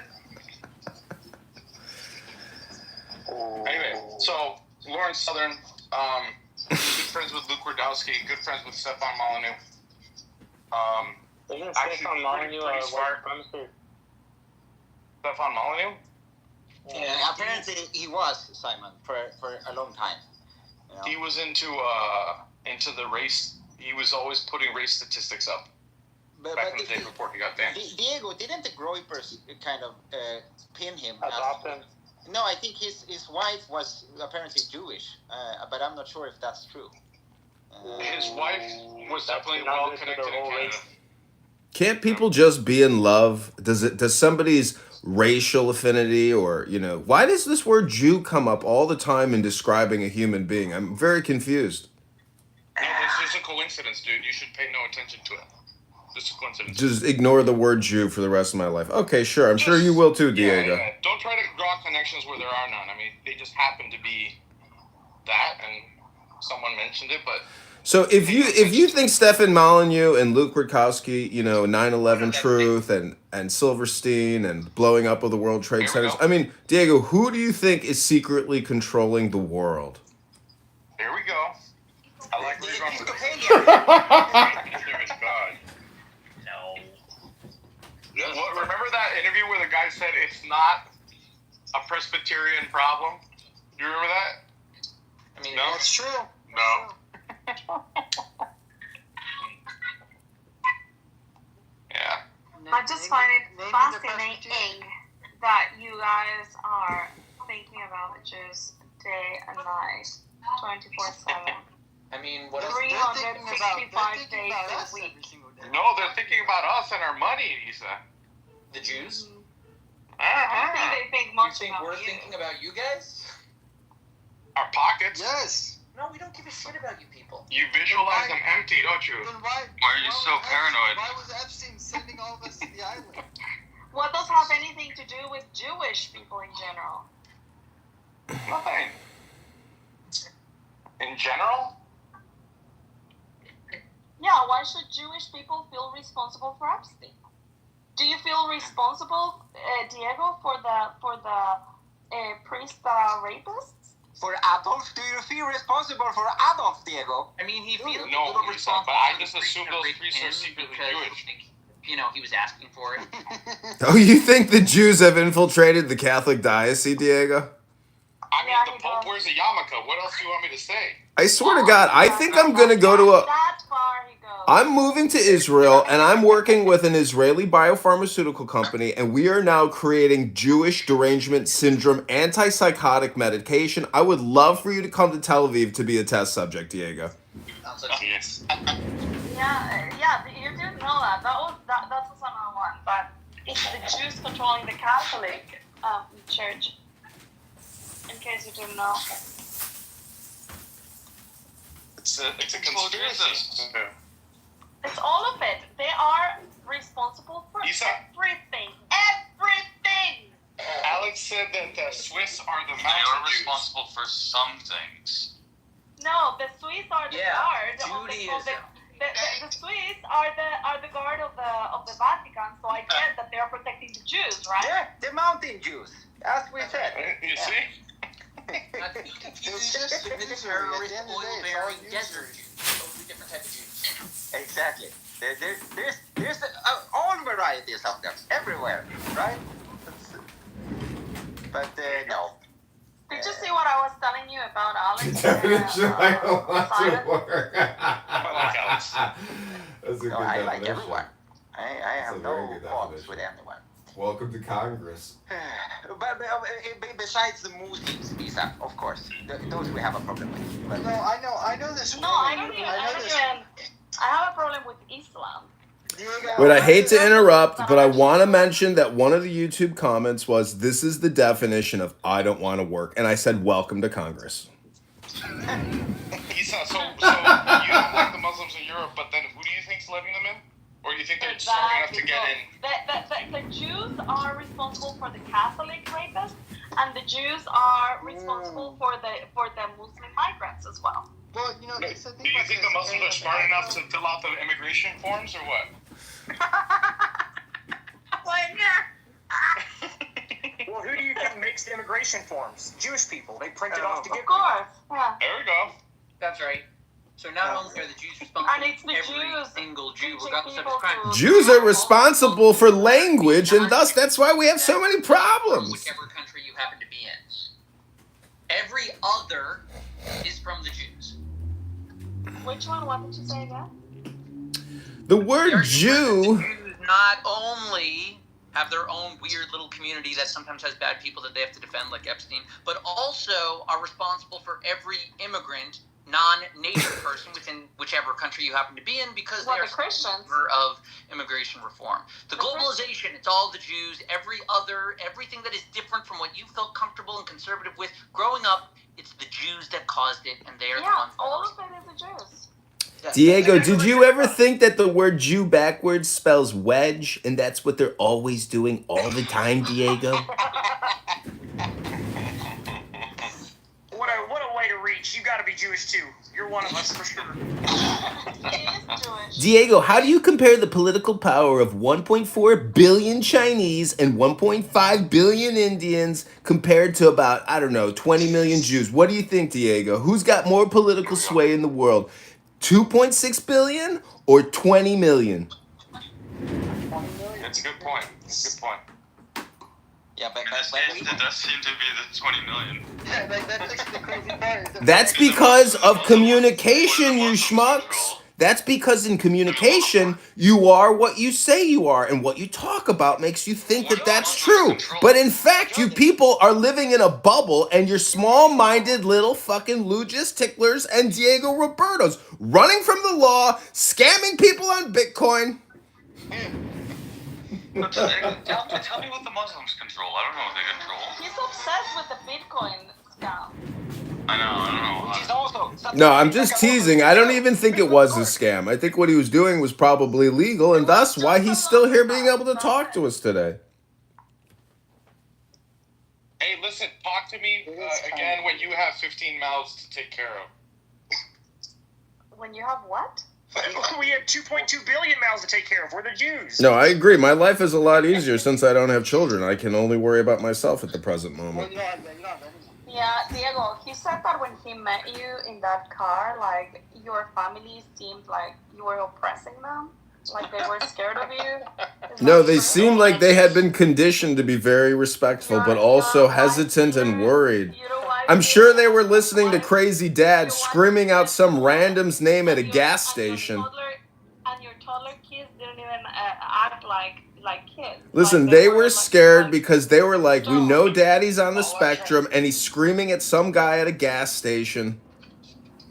Isa, I'm just trying to copy the Russian model, okay? So, yes, I sometimes tell the kids to get into formation and to salute. I'm gonna give her a good old slap. You know, I like the movie Sound of Music. Remember how those kids had to go to sleep and everything? We love Sound of Music. Yeah, I just want to have the Von Trapp family. Yeah, I hear that Diego likes to elbow his wife, so when she goes... And nothing wrong with that. What's wrong with that? No, there wasn't anything wrong. So wait, Keegan... You identified more with the Nazis than the Von Trapps, right? That's right. Yes, that was the joke. Exactly, that was the joke. I think it's funnier when you explain it sometimes. I agree. No. This is very funny. So wait, Keegan, you claim you fix automobiles, but you're here all the time talking about black women. Where do you find the time, and do you own a laundromat Bitcoin skimming business?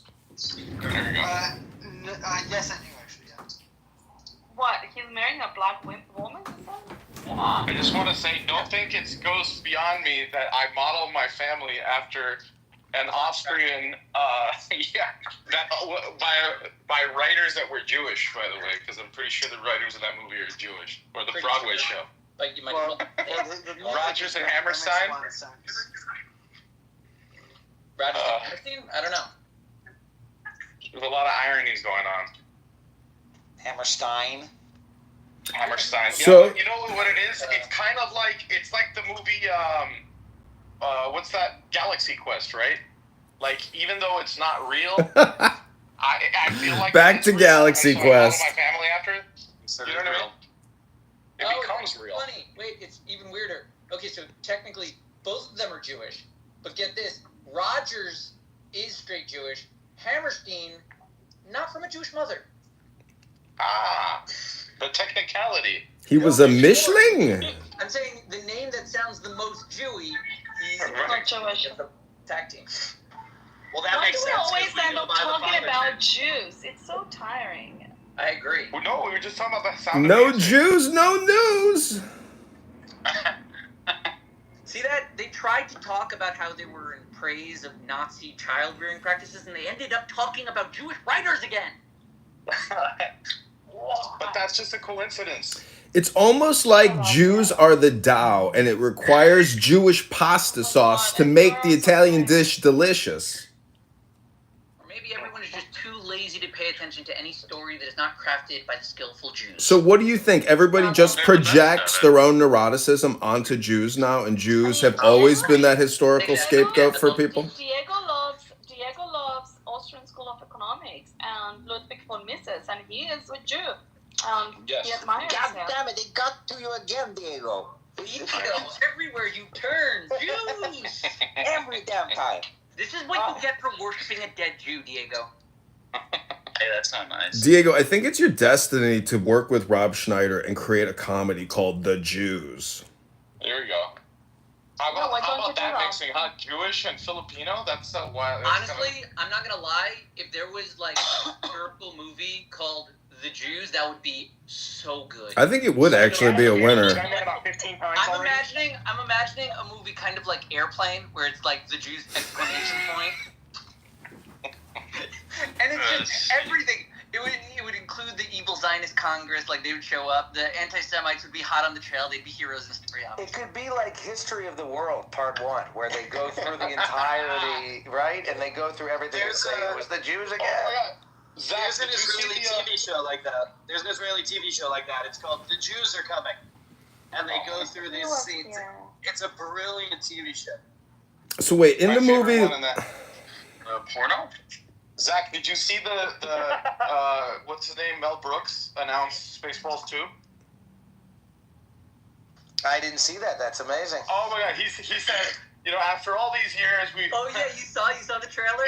He said something like, we've listened to what the fans wanted. Okay, wait, better than that. Wait, listen. Okay, All right. so Star Wars Crawl. It's a Star Wars Crawl, and it says, in the past, like, Star Wars came out, and then Spaceballs, and then it says, and every single, like, major franchise has had sequels. It goes line by line for, like, 6 minutes.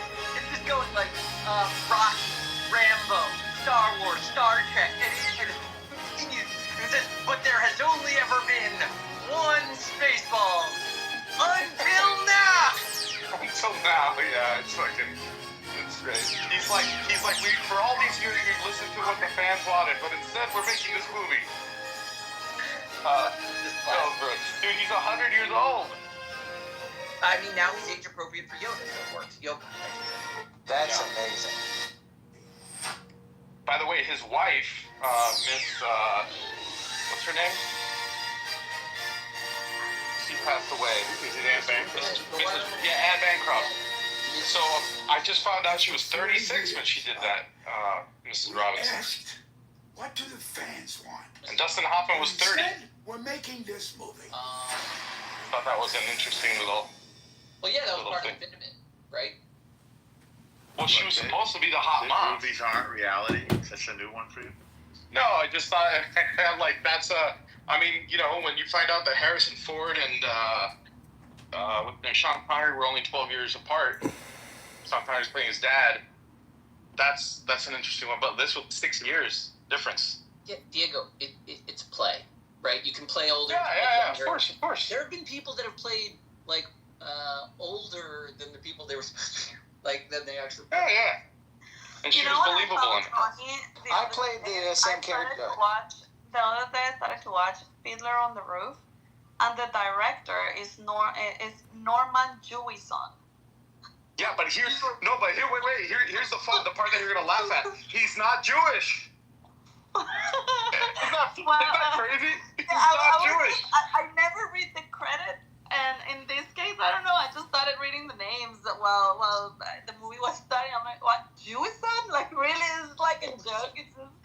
Yeah. So there's an interview with him where he goes, "I'm not Jewish, but because I made Fiddler on the Roof, I became an honorary Jew until I made Jesus Christ Superstar, and then they never called me again. Oh, he did also. Diego, if you were to make a movie about the Jews, what do you think the movie would be about?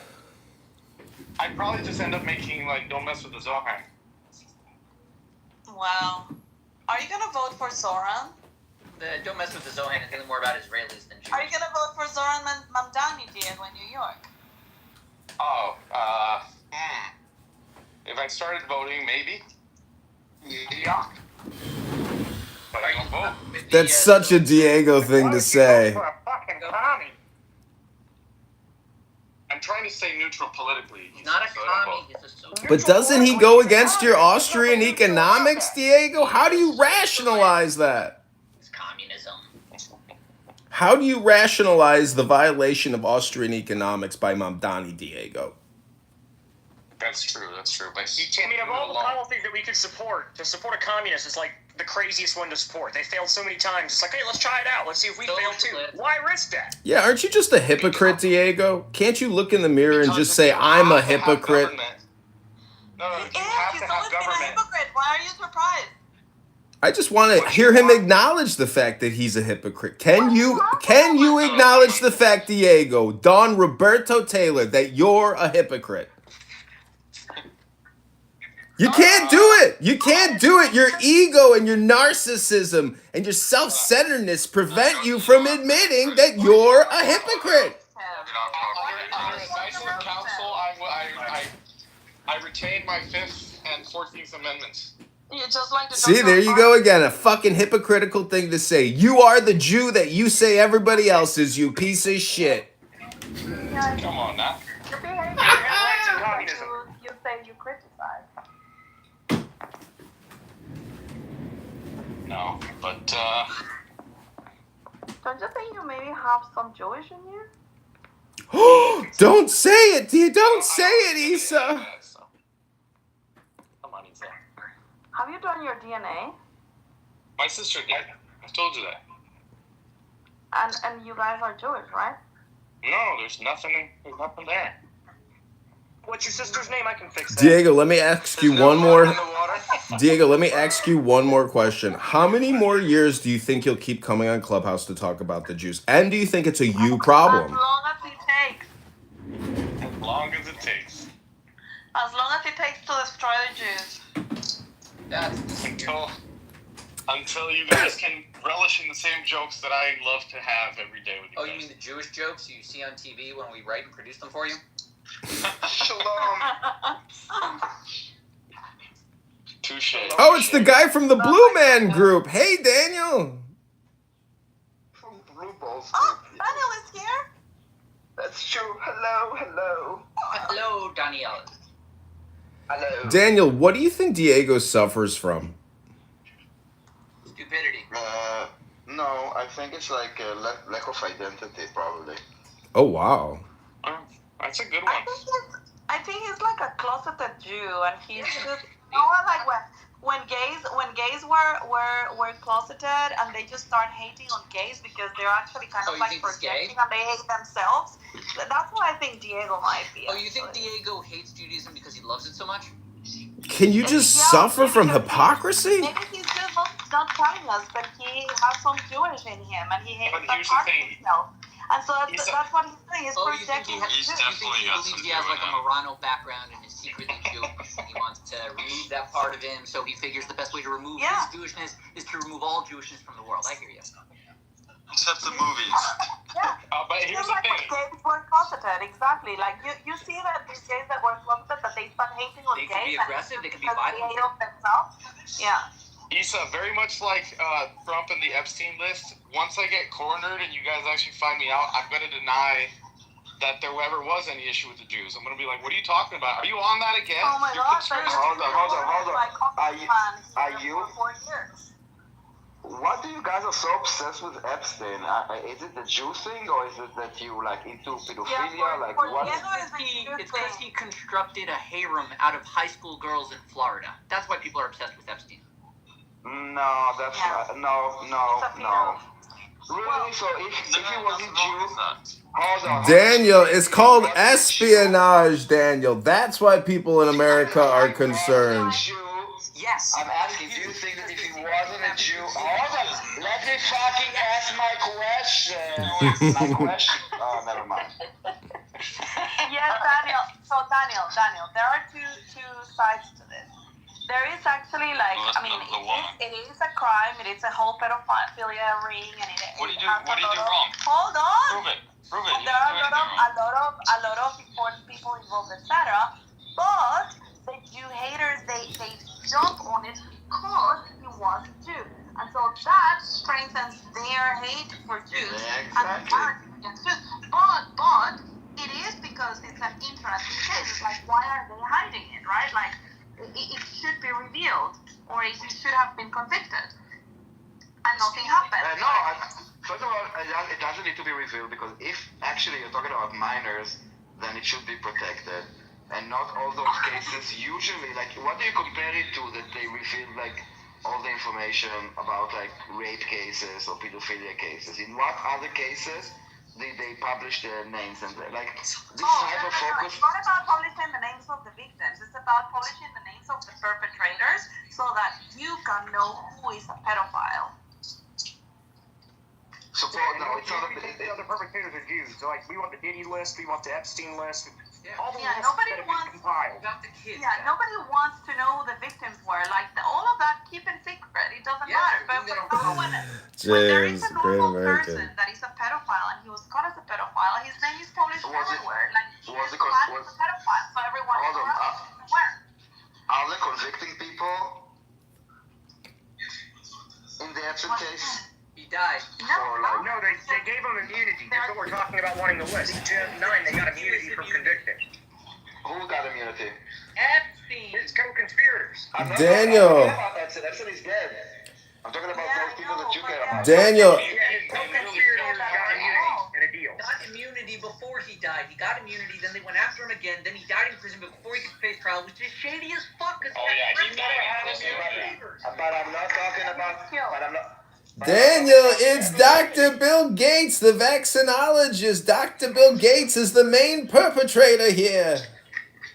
Nobody gave him immunity. What are you talking about? Give me a thumbs Yes, up. no, in 2009, his perpetrators... deal when they found his brothel. What's this shit? Who There we gave go. him immunity?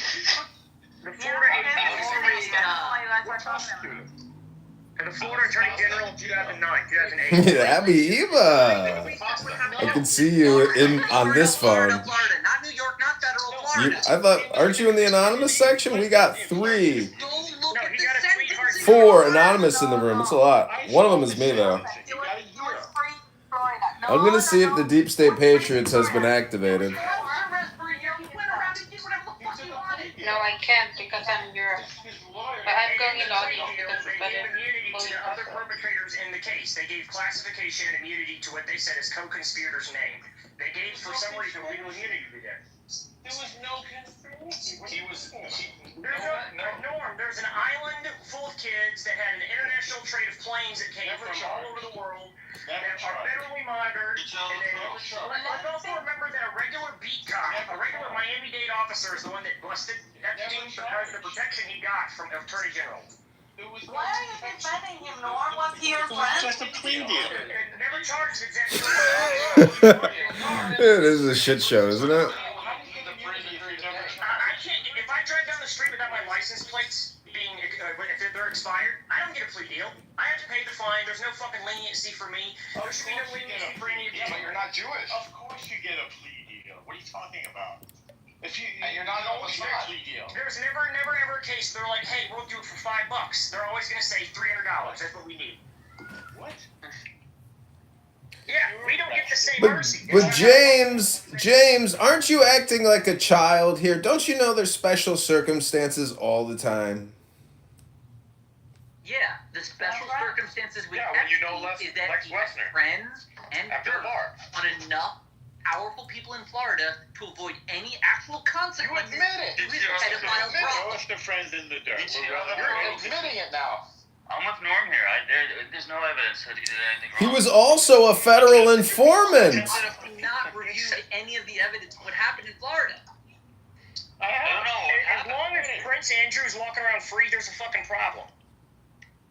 My favorite part of the Dufresne deposition is when she talks about getting forced to eat out Ghislaine. It's Dufresne. Ghislaine did it. Also, Virginia is dead. If you guys didn't know that, Virginia died by suicide the day after tweeting, "I'm not suicidal, I will never kill myself." And then she died. Coincidence. And then they labeled it a suicide. She had really bad taste in men. Let's be honest. Her boyfriend or husband was beating the shit out of her too. Yeah, that's true.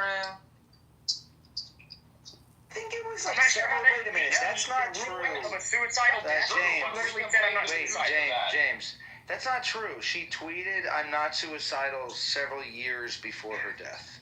Here we go, Zach. She tweeted it a couple of days before it. No, look it up. Go look it up. Wake it up, Zach. I gotta say, It doesn't change that her death is ruled a suicide, and I completely doubt that she suicided herself, and then 6 weeks later, we're saying the lift didn't exist. okay, but James, I'm just saying that is an awesome way to create an amazing conspiracy. If you're like in some deep dark shit and you get arrested and you're being pulled in for sentencing and you then like communicate, I am not suicidal. If I end up dead, I have been killed, and then you kill yourself. But McZed, genius! I love that's it. true. McZed, that's true. You'll live but forever. it was several years before her death. It wasn't several days Oh no, before I get her death, as the fact stated. that James is being crazy. You know that there's Yeah, then I'm not going to miss the fact that being a little earlier. But the idea that she's the one that's like creating this conspiracy instead of the criminal conspiracy that exists, it's like, come on, guys, there's an actual criminal conspiracy, Highland Chains, I plane, can have video yachts, evidence of the kids. Listen. If I tweet out, "I'm not suicidal, I do not kill myself," I could have video evidence of me literally hanging myself from the rafters, and everyone would believe it was a lie. It's amazing. I am suicidal, and I have told many people that I will never kill myself. Do you know that something like that actually happened in my country? The guy said that they wanted to kill him and that he was not suicidal and whatever. And then they did a huge investigation. It was actually in New Yorker and everything. He planned his death, and he hired the men that were going to go and kill him while he was going on a bicycle. Yeah, and he hung a video saying that if he was found dead, they should look into the president, and he was trying to bring down the government by that, and sacrificed himself. Yeah, By the way, hired his own hitman. He hired his own branch of hitman. study that I happen to be very interested in. It's called pseudocide, where people fake their deaths in order to collect the insurance. Isn't that the plot of Fletch? Doesn't the rich guy hire him to kill him? No, I don't think so. Thank you very little. I mean, just come on, we're gonna go with the No, that was conspiracy. like to start some movement that already existed. She's a victim of Epstein. Sorry, Fletch Lives. The sequel is the one where Fletch Lives. I thought Fletch Lives. He goes to Louisiana and gets a mansion from his relative or something. No, that's Funny Farm. Amazing. No. I think the same thing happened in Fletch. I haven't seen Funny Farm. I've seen Fletch Lives. No, in Fletch Lives, he gets hired by the rich guy to kill him. So then when does he go to Louisiana? Which one was that? Was that just Fletch? That's Funny Farm. That wasn't Funny Farm. How could that be? I don't remember him going to Louisiana. How do I remember Louisiana in Fletch? Are you guys talking about the founding of Israel? Gone from Funny Farm to Faggot Farm. Yeah. No, it was the plot of, I think, like, Primary Colors or something. Some, like, Well, it's the plot of the first Johnny Depp directed film with Marlon Brando. Marlon Brando asked him to kill him and make a snuff film. Remember that? Anyway. I think nobody cares. No, I don't know that one. Anyway. Did you know the FBI says they've never found a snuff film? There's no evidence that a snuff film has ever been made. Really? That's what. Yeah. Those things actually happen. I know. Like, who's really gonna film that? Well, did anybody else think it was weird that James Comey's daughter was the one that prosecuted Epstein? Did anybody else find that odd? Wait, McZed, you're actually asking who would... McZed, do you know the kind of shit that people post on Facebook Live? And you're asking why would somebody film that? Prosecuted Tough Daddy. People film their murders every day and put it on Facebook Live. That case from the FBI's desk to her desk. How does that happen? Become a conflict of interest. That's the question. What is the question? She is a prosecutor, that we know, but how did it not become a conflict of interest? How did she not recuse herself? Yeah, how did her dad give her the evidence for the prosecution? I don't understand that. That's weird to me. What interest does she have in that case? She worked in coordination with the FBI, with James Comey's office in that case. So it's like, what the fuck? Yeah, and what is the conflict, please? I guess her being the daughter of the guy that's doing the investigation. She's the prosecutor. It's supposed to be an independent investigation and prosecutor. No. She's gonna sue the government for her termination. Why would she be independent? She's functioning as a member of the state. She's working for the state. Is paying her to do what the state. Yes, but her dad was the investigator. Like, what do you mean recuse? You're thinking. It's completely different coordination between the prosecutor and in investigative terms to order the FBI to do stuff. But to be the daughter of the FBI agent and get it handed to you specifically because you're the daughter, that's weird.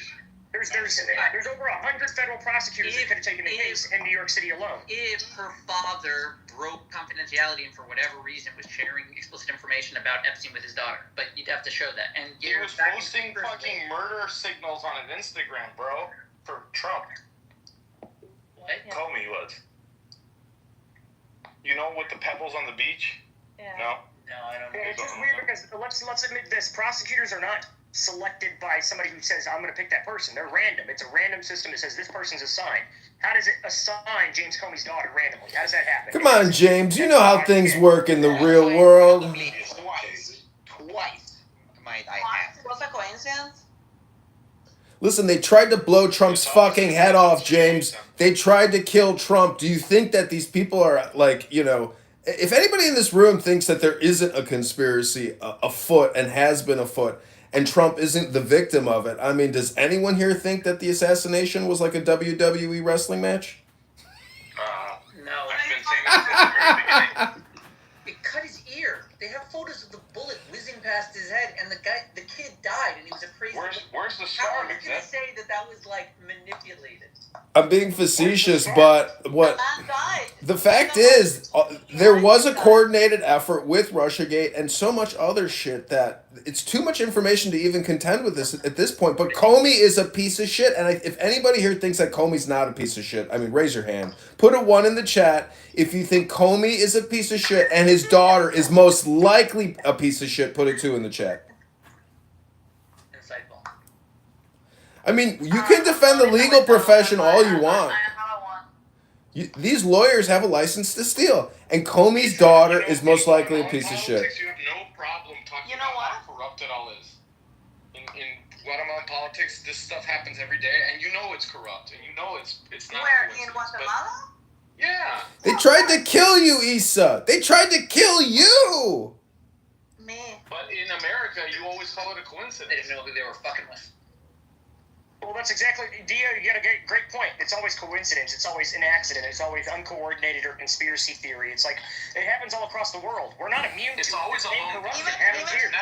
Even in Guatemala, where we're very incompetent, we're able to pull this shit, you know, so how would you not be able to? Well, do you remember the assassination of that fucking lady at her house, the former Speaker of the House? That was done by a PMC. That was a private military corporation's employee. He was the CEO of a fucking, what do they call it, mercenary group. And then he walked up to a Democrat's house and shot her point blank in the head and then killed her husband. And then he went around town looking for other other elected officials to go kill them. We're on an active war. Guerrilla warfare is happening. They are killing each other. Ori Campero got shot. Ashley Babbitt got shot. That lady got shot. There's blood spilled. They raided Trump's house. They raided Giuliani's apartment. They fucking raided The Department of Justice, Comey, Mueller. Mueller, he feigned at the end when they were asking him questions. He pretended that he had dementia. That's such a classic way to deflect Mixed is to go, who's they? That's not a deflection. You said they. Who? It's the deep state, basically. The deep state. There are two sides. It's Israel. It's not just the deep state. It's actually. They're on either side either. It's I want to make that clear. None of us are part of it. It's There's actually. two sides that we don't know that are fighting each other and killing themselves. How do you know I bet that Diego is not talking about. I'm pretty sure there are 8 billion sides. Yeah, that's the thing. Is it's actually individuals and people playing games with other people. That's the problem. That's Diego's point. It's not just individuals. It's not a coincidence that a private military corporation mercenary shows up at a fucking elected official's door with blue and red lights and the police officer and executes her. That's not a fucking coincidence. We really need to start teaching civics in public schools again. Yes. Why did they kill the Boeing guy, the whistleblower? Who is they? You know who they are. Wait, why did they kill Jeffrey Epstein again?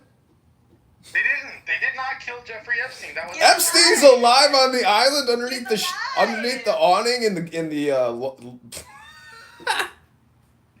They didn't kill Jeffrey Epstein. Listen, Epstein definitely had his fucking head ripped apart and then he was hung. The 3 minutes from the video stitched together. I mean, it's pretty conclusive that video footage they put out was faked. Of course. And did you see how the frame moves when you just clip out footage from a video?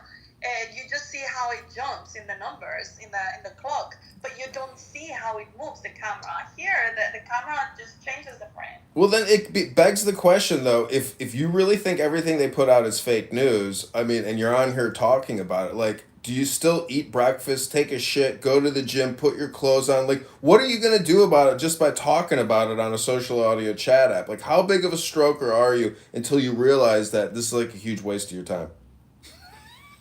This is a woman, she doesn't take a shit. I mean, James, you're running for Congress again, right? Yes, I am, totally, and I will continue to do so until I sit that seat. I think. Are you looking for alliances? James, what's it been like going up against the local political apparatus in your area? It's actually not that hard. It turns out that nobody really knows who the fuck these people are when I walk around. It seems that there's a complete vacuum of power when it comes to the bottom, that people have no idea who their congressman even is. Yes, but that doesn't bode well for you trying to find the people that do care about who their congressman is, because those are the people that actually vote. Well, you would think so, but I came in second place through word of mouth as an Uber driver who just walked around telling people, hey, I want to be your congressman, and came in second place. That's because I told them I am here. Where they don't know who their congressman is, they only clicked it because the fucking little asterisk name. The fact is that if you go around and speak and you fill that void that exists, there is something to be grasped. There is a power to be grabbed. I've had that theory for a long time, that if a guy committed to just kind of hand-to-hand meeting the Americans in their district, they could gain a lot of political power. Yeah. So, but James, do you think there's a federal political cartel which is controlling the national budget? There's 100% a federal political cartel. The guy that I run against is one of the people that is part of that federal political cartel. He's actually the reason why I met him. I worked for him before as a staffer, saw how corrupt this fat fuck was, and decided, you know what, I'm going to take him down. My political campaign is not actually about winning necessarily. My name being on the ballot alone is a victory. When Jason Smith does something wrong, people call his office and say, hey, have you heard of James Snyder? And that makes that fucker move. It makes him do stuff. Just my name alone on a ballot. Good. That's the process. That's how it works. Even if you lose, you are making him a better politician because now he's got a threat. That's exactly right. So I use it as a tool, as a weapon. It's cheap. It doesn't cost a lot to get on the ballot. $300-400. So it's definitely worth the money just to put my name on there, even if I don't win, so I can have that political sway to say, hey, motherfucker, you're not going to fuck us over. It gives the 12,000 people that voted for me a singular voice and a name to recognize to this congressman as a threat. That's and you're running as a what? 1,000. What party? Republican. You know, Diego doesn't. It's an 80% Republican district. So James, obviously Diego doesn't vote. Do you think he's a hypocrite? Yes, I think you're a hypocrite 100%. You should definitely participate. What's in it for me? Country. I mean, Diego, you know how pathetic it is? I mean, how can you giggle like a little schoolgirl? You're not a patriot. You don't have any affinity to American history. You don't have any respect for this country. You're that big of a little giggler?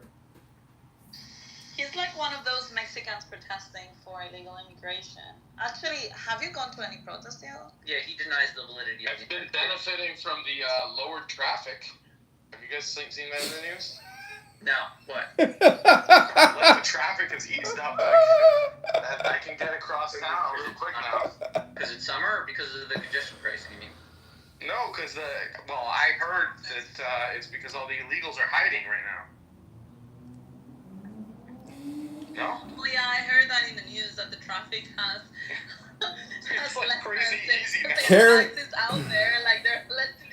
Karen Bass has essentially put them on COVID-19 lockdowns and is issuing them cash payments.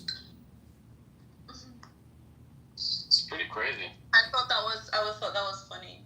Yeah. No, but it's really so. Like, I can yesterday I went in the middle of rush hour traffic. I got to the airport very quickly. You know, I thought it was going to take me hours, and it was like pretty quick. To what, vote? No, it was quick to get down the 405. He's like, instead of 2 hours, it was only an hour and a half. That's pretty fast for LA. Yeah. Abby, welcome. Why do you think people on the internet have such a hard time wrapping their heads around Israel and AIPAC? I don't know. I was coming in to talk about the urban issues and how filthy Philadelphia is this week. I really am focused on that right now. It's called Democrats, Abby. Abby, I'm leaving Philly right now. I was in Fairmount Park. It was just disgusting. It's how disgusting. I mean, they used to call it Philadelphia, and then it like really cleaned up. But they had a garbage strike, and then 911 workers were on strike. I mean, it was just insane. It's so dirty. Every street is dirty. Like there's still trash not emptied, but like just garbage in the streets, dirt in the streets. What the hell? Democrats, yes. Is there any other explanation other than liberal Democrats which control your city? Come on. Hey, no, there is no other explanation. The other place I lived has a nice governor that's a Republican and a sheriff that's a Republican, right? And it's clean. What a difference! What do you think about Somali running for government in Minnesota? Oh my God! Did you see what that guy looks like? He said the greatest danger to the Somali people are white men. They say. And he says he wants to build a bridge from Somalia to the U.S. It's the same talking point. I hope he really said that. Here. Is he just says that he wants to bridge the relations? Is he Ilhan Omar's brother? Over Africa. Is this the brother of Ilhan Omar that we haven't met yet? Listen, white structural racism and climate change are interchangeable in their lexicon. These people are communist domestic terrorists. They're liars and propagandists, and they stir the pot every single day, every single way. Chicago's mayor is an absolute stinking pile of human shit. So how do these people get elected like they do? I think it's election fraud. Wait, is this mayor worse than the idiot you had before? It's basically a mutated appendage from Lori Lightfoot, and he is a history professor. The school budget has a $700 million deficit. The city is not going to get the money from the federal government this time around, and they're panicking. But everything is white structural racism and climate change. These people are not leaders, and the reason why they're there is because it is a political cartel in Chicago, and it's election fraud. Okay, how about having a mayor that can't spell the name of the sports team? Shall I share that one with you? The Philadelphia mayor? Do you know that? No, I haven't seen him in the headlines. Her, and we have a chant. You know, like the team only won the Super Bowl, so we have a chant where we is this spell the Asian out woman? the name of the team. No, black woman, mayor of Philadelphia.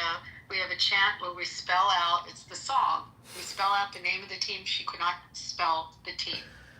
I'm going to leave it at that. So now, when you go to a football game, everyone chants it, and we misspell it now on purpose. That's what we're dealing with. Wow. Like, ak.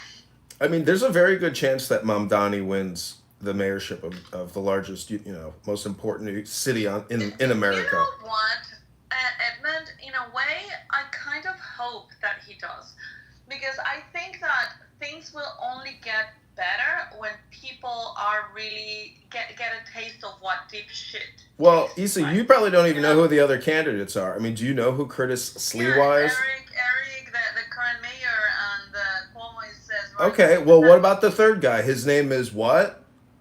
Curtis what? Well, that's because the media doesn't want you to know who the third candidate is, and he's a Republican. Who's the third candidate? This guy's a patriot of New York City. He's fought for the homeless, the destitute, the raped, the murdered. Yeah, look him up. His name is Curtis Sliwa.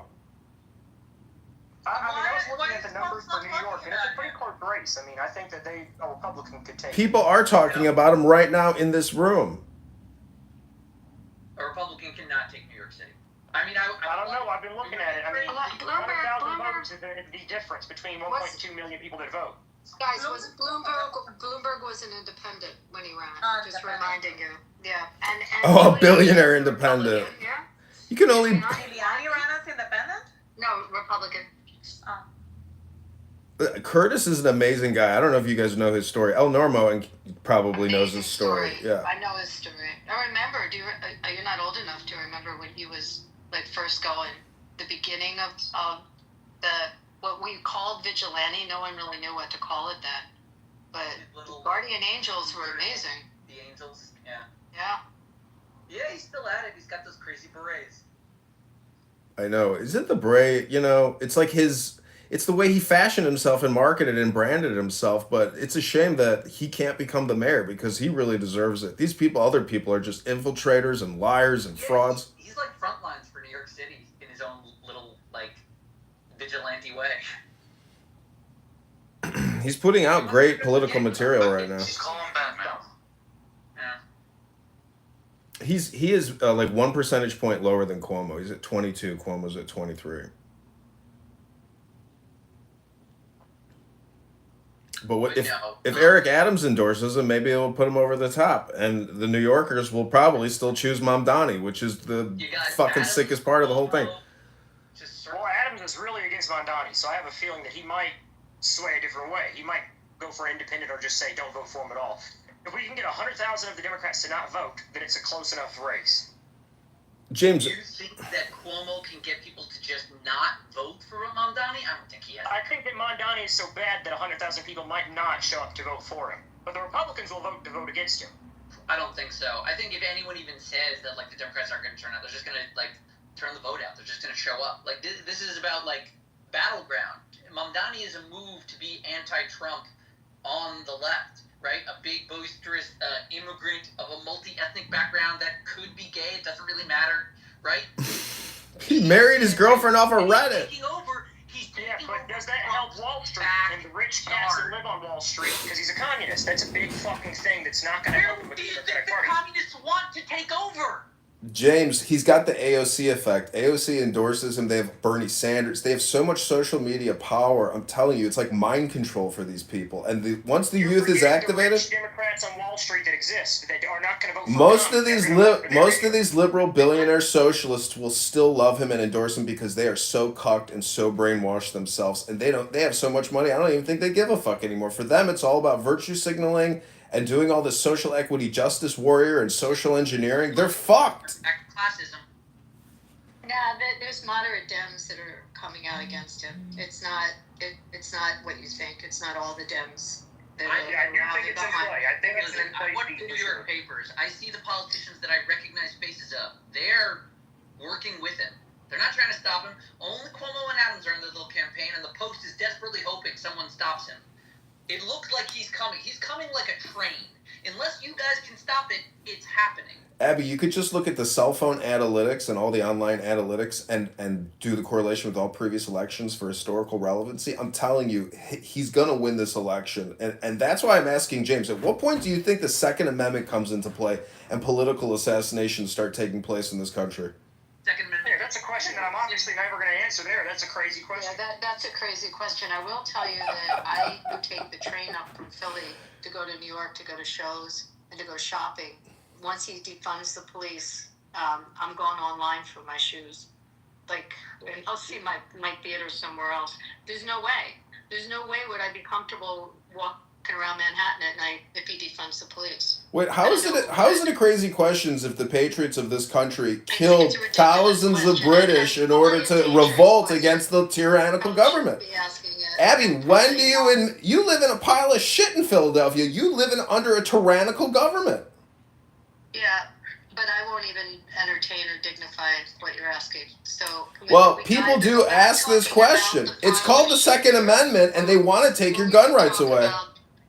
Mamdani is going to take your gun rights away. He's going to tax you to death. He's going to steal from you. I don't live there. I don't live in New York. I know, but what? Have their issues. The point is, New York. By the way, New York doesn't have any guns. Yeah, they don't have guns. Just the criminals have the guns. The criminals robbing people, murdering people. I wouldn't live there, and I pay taxes actually I don't pay state taxes because I live in a state that doesn't have income tax. Nice. So I don't know. I don't know how New Yorkers. Abby, do you think denaturalization? Do you think denaturalization is cruel? Does anyone know what the numbers are? Maybe Norm knows this. Of the exodus to Florida and the exodus to different states out of New York, like how many has It's cost hundreds of billions, and over 50,000 New Yorkers have moved to Florida. I did look that up recently. There was some chart that was showing like the shift. There was a big exodus, but as I understand it, the numbers are starting to come back, at least percentage-wise, of people that move into the cities. I don't know the exact number, but I did look, and they're coming back. Like, you know, the real estate developers are sitting on a bunch of property, and they don't want to lower the prices, and the government is trying to like do something with the housing. Plus, they're trying to be a shelter city for the immigrants. They're working on a lot of different things. New York City never sleeps. Didn't New York lose a congressional seat too because it had such a population? It would leave. Yeah, and what do we see? California's probably going to lose 4 to 5 of them, James. You know, I don't know if you already talked about that article that you had about Newsom taking the land for low-income housing, but we see it and I'm in a border state to California. I mean, we see it in Nevada. So many Californians have moved in there, and more will come. They're fed up, and these unfortunately, it's making us a little more blue than I'd like us to be, because you know these are pissed off Democrats. Strategy, I think. Yeah. Right next to California, you got all that. Yeah. Right.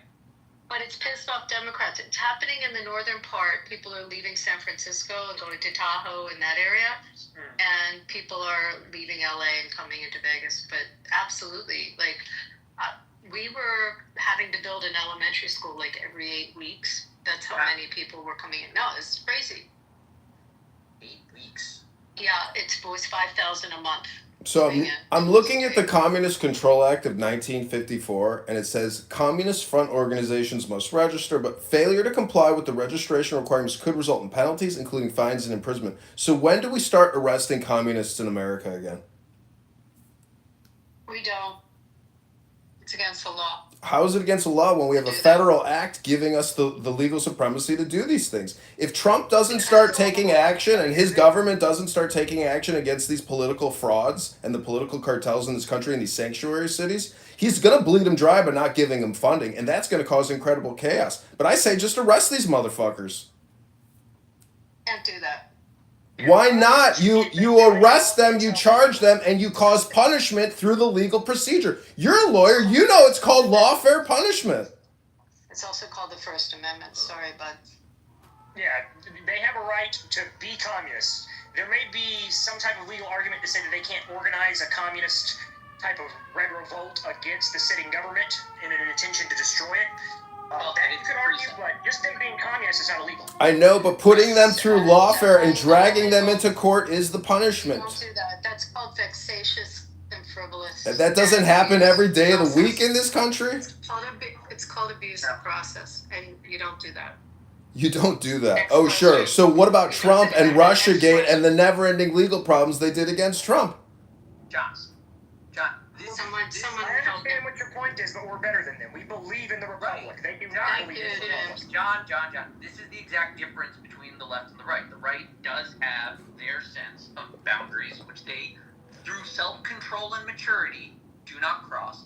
And the liberals are of the opinion that the boundaries were designed badly, that they gerrymandered around certain interests, and they have no respect for the boundaries. That's why they push and develop and progress. Okay, you think the Democrat industrial complex and these progressives aren't doing exactly what I'm describing to you, you schmuck. No, I'm saying they are, and the Republicans won't, because they have a backbone and they stand for something occasionally.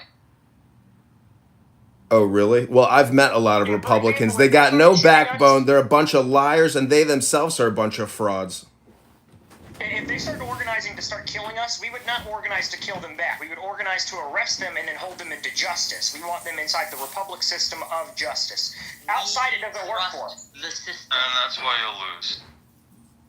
You say we lose, but our country's still standing and we're still here fighting. So when have we lost? And we give it to the liberals for decades at a time, and the country still stands. Who's fighting? Who's fighting? Me specifically, I am running for office using my name as a political weapon to ensure that our republic still stands. Maybe the rest of you aren't, and I find that to be appalling, but I fucking am, and the people I know am. Well, I lived through 2020. I didn't see nobody fighting. Well, moving from political rhetoric, Mixed, when you look at the actual financial prospectus of the future, which is nothing but borrowing and spending to fund these runaway pensions, how do you think this is going to end? Oh, that's simple. The way it has ended historically. Jubilee. Yeah, that's what I think too. Yeah, you think they'll do that? Yeah, I think. No. Let me unpack a little bit. Jubilee is the nice, ordered, comfortable way when debts get forgiven. In the past, before Jubilees and different debt practices were developed, such as forbidding all debt lending or creating debtors' prisons or developing into bankruptcy protections, there has always been a release valve. The debt always goes too high, and I'll tell you what happens. You think what happens is like, I don't know, is Civil War or something. It's more complicated. It's just, there's guys that are very rich, they have all the paper, and there's guys that are continuing to pay them, and why should they if there's too much? Because eventually other people can provide the services of the state. Other people can maybe take down the state. People can just stop supporting the state. They can give it to the others. When the debt gets too high and the money gets devalued and the faith and credit of $1 can no longer buy a hamburger at McDonald's, that's when the barbarians come in. And either an external force or an internal force wipes away the debt. It wipes away the debt, and that's the cause of the destruction of the state, whether internally or externally. Because when you keep borrowing and you don't have a release valve on people's failed fantasy expectations for the future, you're just making people hungry and angry and stressed out in a country. So what's the fine balancing act between having absolute destitution and high crime rates and super high debt? Like, what's the optimal as you know, mixture? The Jews have the answer. It was given to us by God. You just have a release valve every 50 years. Debt forgiveness. Nobody has debt. 50 years? Yeah. A 50-year cycle. Meaning every 50 years, all debt is forgiven. Which means, practically, from a banking perspective, speaking as the Jew here, you can schedule all of the debt. So what do you think, like 2050, 2051 is the Jubilee? That's pretty far away. First of all, Jubilee in the modern context just means like a debt forgiveness. But strictly speaking, it's more like bankruptcy, and it's a schedule. It's designed so that all of society is without debt in the 50th year. And that the small debts are given. Even the American court system has concepts of Jubilee in their bankruptcy law. I'm just saying that that's a big run. The value of the schedule is that when you know that your debt will not be collectible past year 3000, right? Like I give a loan in 2051. In 3000, like it's over, right? So the value of that is that in 51, you know that's a very long-term debt. We can give a low interest rate because it can go on forever, and if you pay it back faster, you'll owe less, but you can take more time because the interest rate is still running. So what do I care how long you take it? Well, Mixed, yeah. I'm pretty sure nobody here has a DeLorean to go to 2050, but let's say we're at 100 trillion in debt in 2050. From a proper economic model, do you think right now in 2025 we should just continue what we're doing and not turn back? No. I think that some of the moves Trump is making, like I just saw today that Trump said he's like cutting like $9 billion or something. I think those are all good. Like you should. I know, but we're still accruing $2 trillion in national debt every year. So it's just the numbers aren't there. Like they're not turning the ship around. They're not slowing spending. And the next administration's not going to, and the next Congress isn't going to. They're just going to keep borrowing and spending. Also, that debt is not like it's to everybody else. That debt is to us, the people. That's the government borrowing off of our dollar. No. It's not always. There's only $7 trillion they're not borrowing from the U.S. They take taxes in from the citizens. They borrow from whoever. Sometimes it's people that buy, like local citizens that buy it. But usually it's bigger operators. And then they are borrowing from them and saying, I'm going to pay you some of the tax revenue I milk off of my citizens. Well, they borrow off of our dollar specifically. They inflate the dollar, print more money, and that's how they That's how they do the borrow quotation And mark. I would say that that's straight up, like very clearly, like word for word. If you just look it up in the verses, that's a violation of a biblical law. Just weights and measures, which, by the way, is part of the Constitution. There is a Department of Just Weights and Measures. It doesn't make sense that our dollars are not just weighed or measured. Well, if you go to U.S. Debt Clock, there's 37 trillion in funded debt and 150 trillion in unfunded debt. The pension liabilities that the government has taken on and will have to pay out, it's totally bankrupt. So I guess I'm just asking, you know, if you look at Massey, you look at Ron Paul, Rand Paul, Chip Roy, other congressional people in the Freedom Caucus that don't believe in limitless borrowing and spending. I mean, if we were to crush the borrowing and spending and the economy did collapse, don't you think ripping the Band-Aid off is a better solution than kicking the can down the road? Definitely. I mean, especially when those people who are supposed to be getting their pensions in the first place are probably never going to get it in the end. Like, if we're going to be honest, if we continue that debt going up, it's just never going to happen. Like you said, 150 trillion unpaid. I know people talk about the national debt a lot, but there's actually a very small amount that's owed foreign. It's all, like you just said, pension, Social Security, Medicaid, future spending for the next 100 years, 150 trillion, like you said. I mean, you can go to usdebtclock.org. I really encourage everybody to go to that website and look at the funded versus the unfunded liabilities of your federal government. It's so monolithic and insane that it is what, like James is saying, is people think they're going to get paid out on these things. But if we do that, fuck the inflation calculation. It's just so much money that the government has to borrow. None of this is ever going to get paid back. I'm telling you, if they don't rip the bandage off sooner than later, this can't end well. I mean, it's basically the dissolution of the government. I don't think civil war is even possible because iPhones don't explode when you throw them. Yeah, 100% the government will collapse. Every single estimate that's out there says by 2052, the compound interest will be too high for us to pay off even if we used every single dollar in our national budget. So by 2052, the compound interest will be more than we make a year and we'll be stuck in debt forever. And that just means bankruptcy. You have to fucking do something. Luckily, the debt is to ourselves. I'm not sure how that affects I mean, going back to what McZed said about the Jubilee and debt forgiveness, debt resolution is the only possible outcome. There's no other outcomes other than debt resolution and coming to terms and having a meeting of minds about taking cuts and whether that's the recipients or the lenders. I mean, McZed works in this all the time. Technically, McZed is, the priest of debt resolution. Well, there's one thing I've always asked too, and as much as, the conservatives hate to hear this, I wonder, is currency, paper money, coins, is that part of the problem that we're having? If we eliminated those and had a controlled dollar in a system like, where you have your debit card and stuff, does that work better? And I almost feel like it would when I look at it. The inflation and the printing of the dollar is half of what does it. If you destroyed half of the money population, the currency population, the dollar increases by 400% instantly. So it's like if we get rid of all of it, then we have complete control of that dollar. Cartels can't get it then. Illegal means don't have it. Well, they could do that now. If Trump controlled the Federal Reserve, he could give us negative interest rates. They had negative rates in Europe for a period of time during COVID-19. And negative rates would boost the value of the dollar tremendously.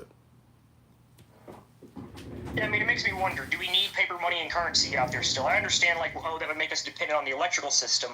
But if I'm being honest, there's enough of us out there. If the infrastructure goes down, people show up. I've seen storms tear towns apart. And the next day, there's 100 guys out there fixing power lines. So it's like we have the people to fix whatever infrastructure fucking collapse happens. It's not like zombies are coming, if we're being real. Well, I don't know if you saw that Thomas Massey and Marjorie Taylor Greene are trying to pass this anti-CBDC bill. But if you go to Massey's account, you can see what it is. I'm pulling it up right now. But, I mean, the concern is about, essentially a global banking cartel. And that global banking cartel's control over we the people here in America.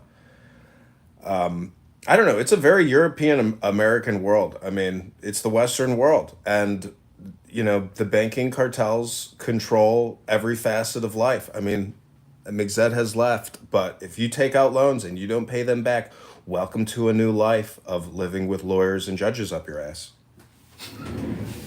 Yeah, and like you said, the problem is that we let a lot of the Anglo-Saxon bank involved. I mean, we forget that they're very controlling. The Anglo-Saxon Bank of the UK is still a massive bank that exists, and it operates inside the United States and Canada, Mexico, all across the globe. Huge fucking bank.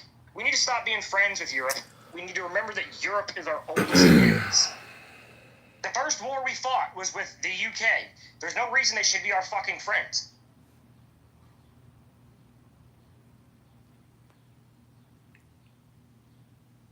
As George Washington said, we should not continue alliances beyond a temporary effect of what America values. It's amazing stuff. I mean, we should only be the ones that benefit from it, and once the alliance is broken, the benefit, it doesn't matter anymore. Military alliance should not stand. He preached against standing alliances, and that includes with the King of fucking England.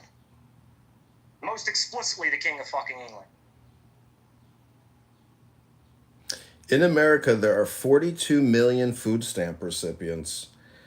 37 million Americans are living in poverty, 27 million without insurance. The debt per citizen in America is $108,000 per citizen, and the debt per taxpayer is $323,000. So that means there's like one to three, meaning that there's only so many taxpayers. 2 out of 3 people are actually taxpayers. The Doge clock has saved America $559 billion. The savings per taxpayer is only $4,900. So, I mean, welcome to Debt America. When does this Jubilee happen? Where's McZed?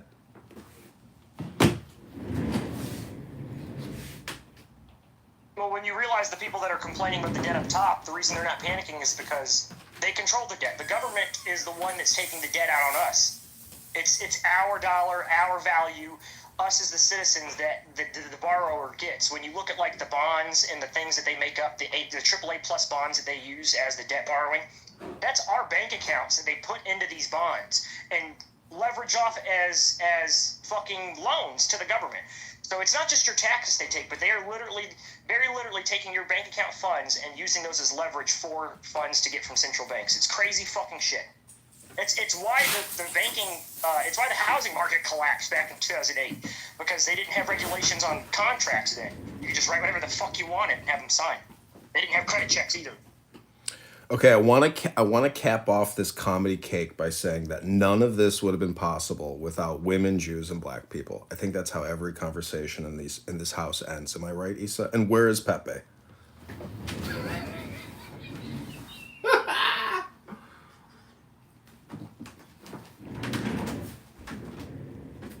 So this live stream has been going for 2 hours and 27 minutes. I think we have like touched every topic under the sun.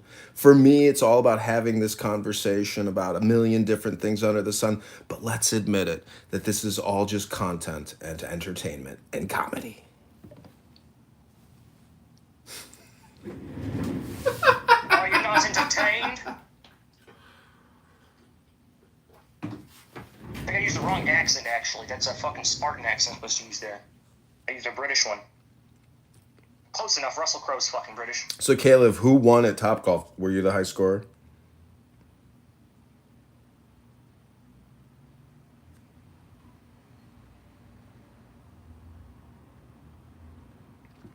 Hello? Hello? Hello?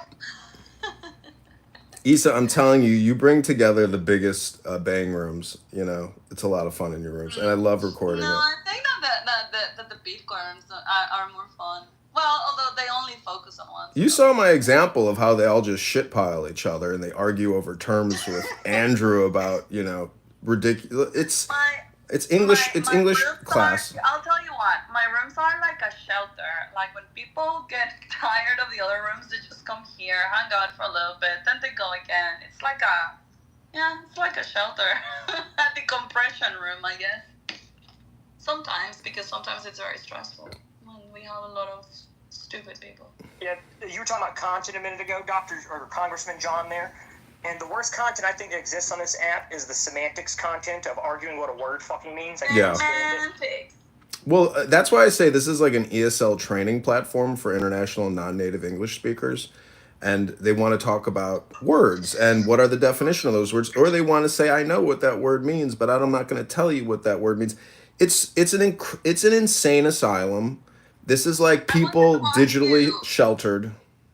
I wanted to ask you, Edmund, since you have an unknown account, do you still get to react to speakers with the emojis? No, there's no interaction. Not anymore? I can interact with you on this account, obviously, but... No. But I mean, when you're an anon, like I remember when they first launched them, they could do gifs and they could do reactions. Oh, you can change your emoji. That's one way to differentiate yourself. Is just your regular emoji, change your emoji. emoji, yeah. But what I mean is like this, for example. Can No, they react on no. speakers? Because initially they could react. Elle has a Plus account. El Normo, have you used Anonymous and enjoyed being anonymous in a room as opposed to not speaking in a room but just listening? To be honest, It's not. Because honestly, when you can't speak, it changes the experience for you. You're just a recipient of communication and you can't speak back. You should try it because you talk a lot. No, I can't because in Europe they didn't launch it. It's just for US and Canada. Oh, that's too bad. Yeah, they don't have it here in Europe. Is it in the... Well, you're using iPhone, right? What? Are you using iPhone? Yes. Yeah, try getting a burner account in Android. That's probably the reason why. No, in Europe they don't have it. Okay, I'll leave it at that. Dr. Pepe, welcome to the room. This is Barely Friends. Epstein was objectivist. Dr. Pepe's here. Dr. Pepe got roasted so badly. Dr. Pepe? Oh, what's the name of the drink, of the purple drink? Scissor. No, it's a Dr. Pepper. Dr. Pepper. So, yeah, so this is Dr. Pepe, and he even is purple. Look at his photo. Pepe, man, you were in that room yesterday. What was it, Lisa's 420 lounge yesterday? And, you know, you were being rather polite relative to other times, but then they roasted you badly, and they said that you're a racist and you're poor white trash. That's fine. It's what happens when you go on a stage where people, you know, have much different beliefs than you. What do you think is so differentiating about your belief system, Dr. Pepe? Well, they're just like out on a mission to. What they were implying the whole time is that it must be that Trump is on the list and he somehow, I don't know, did something bad with children, but you know they didn't have any proof. And it's like, dude, I could come up with a million scenarios about a bunch of different people. Possibly, the British, a lot of people say Israeli, could even be in our intelligence services. I have no fucking idea. Neither did they. I just wasn't willing to commit to saying, oh yeah, it must be, to even say that I had an answer for them not releasing it. I just don't fucking know. Yeah, the real conspiracy is that Donald Trump met with King Charles a year ago to discuss joining the British Commonwealth, and now all of a sudden the Epstein list doesn't exist, and Prince Andrew was part of the Epstein list. I think there's a deep connection to MI6 and the King of England. MI6? Well... Yes, the British CIA essentially. Yeah, the intelligence agency. So all of them, I mean, everyone is involved in that. It's a big world. They're the Western conspiracy, 100%. It's a big world, and we just live in a little bubble here, I feel like, in America. And we're not necessarily... You know why Prince Andrew wasn't prosecuted? Because he has something called sovereign immunity. In our country, apparently, the king can come over here, he could shoot a baby in the face, and we could not prosecute him. What the fuck? Well, it's a little bit like...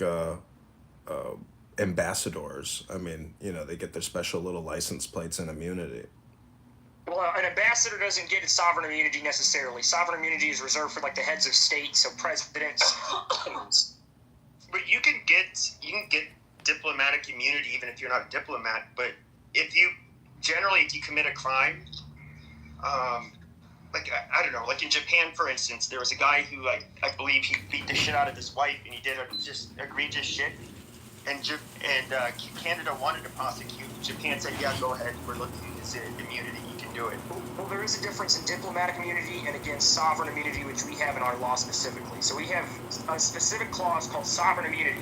which grants prosecution and civil immunity to the King of England, the King of Spain, the Prince of France, because apparently the President of France is a prince. I didn't know that. But those people are explicitly named in the Sovereign Immunity Clause. It's fucking crazy shit. Where they can commit any crime they want on foreign soil or on this soil, and we could not prosecute them. I'm not sure why we did it, but George Washington's in his grave fucking trying to fight out with his wooden teeth.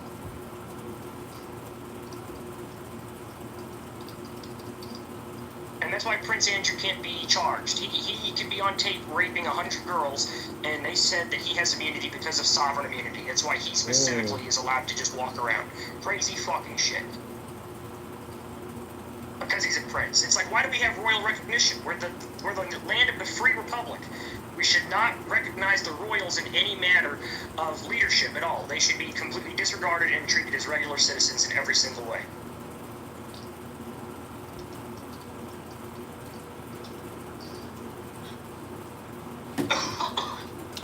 Well, anyways, you know, James, what's the last good book you read? The last good book I read was the book about the Hague Invasion Act and why we implemented it. I think it's amazing stuff, the Hague Invasion Act. What's it about? Well, the Hague is basically the ICC, the International Criminal Court, and the United States decided that we don't fucking like them, we don't like their bullshit. So if they ever arrest a U.S. service member or a U.S. citizen, that we will invade Norway and take it over to free them. That we will use military action to invade a NATO ally if they try to arrest one of us. That's how fucking serious we are. I fucking love the Hague Invasion Act. Beautiful stuff. And do you think it's going to be applied in 2025?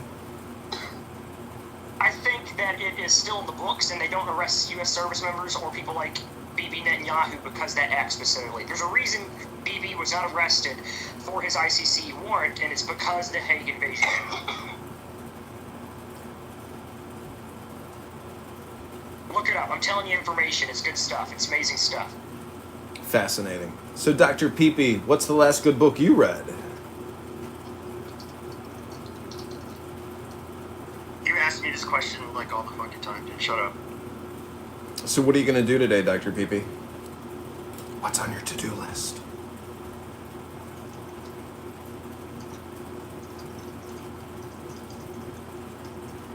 Isa, what is the last good book that you read? I am currently reading one very good one from Joe Dispenza. I don't know what's it called in English. It's called Deja de ser tú.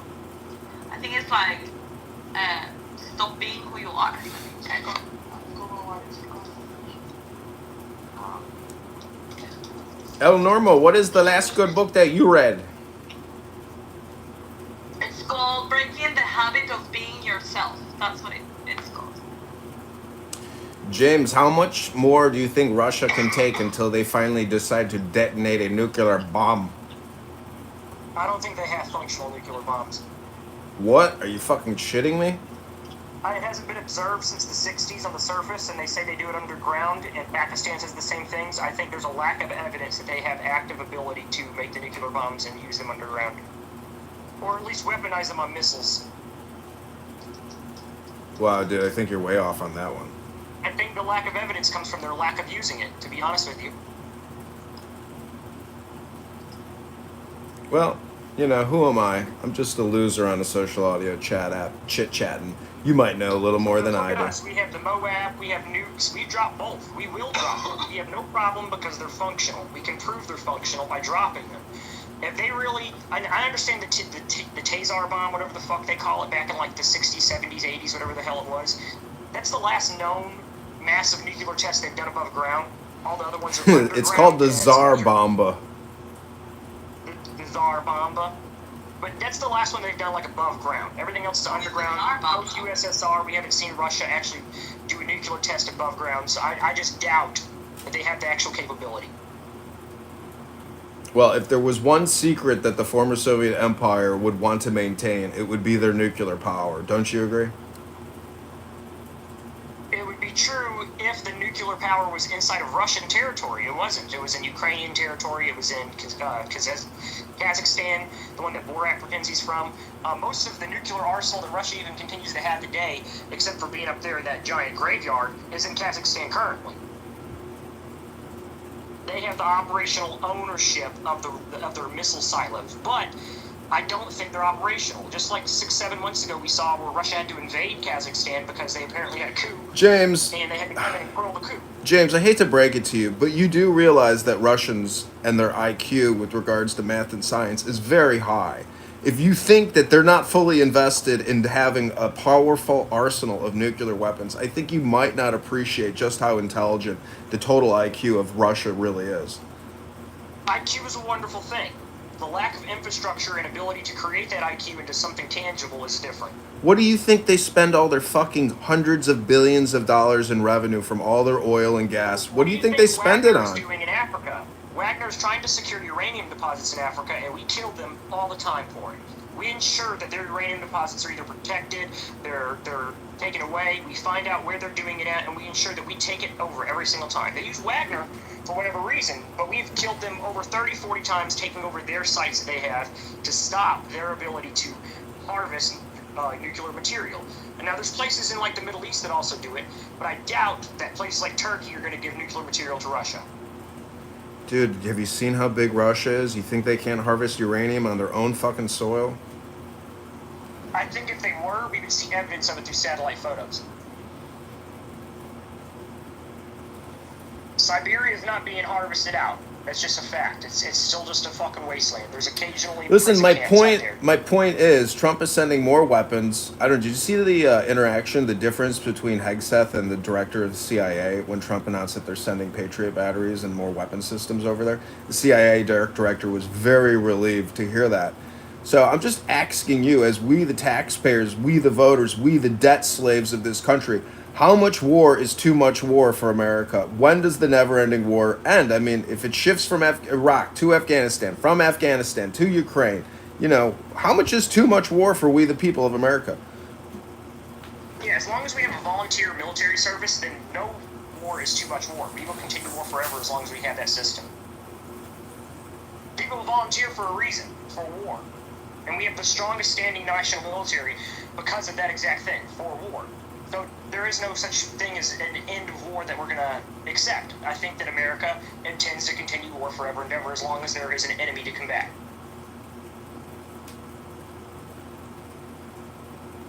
After all, manifest destiny must be achieved, and that's either achieved through political means, trade means, or military. 3 ways.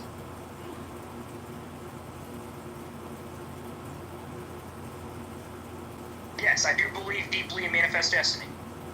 As George Washington himself did. I think he is the founding father and the person that we should all look to as citizens when we desire for our country to be better.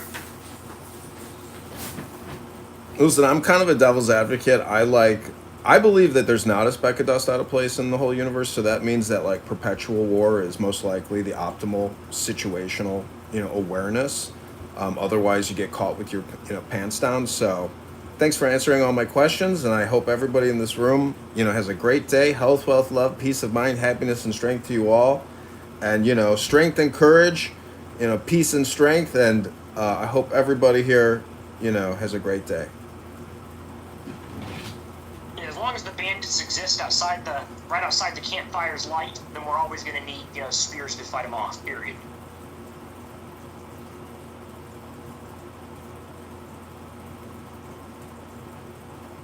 Also, I'm not sure if you've seen things like Operation Christmas Drop that they do over in the Pacific Islands. Right, we use a B-32 bomber to drop Christmas presents to the islands over there. It's a tradition that we've done since 1956.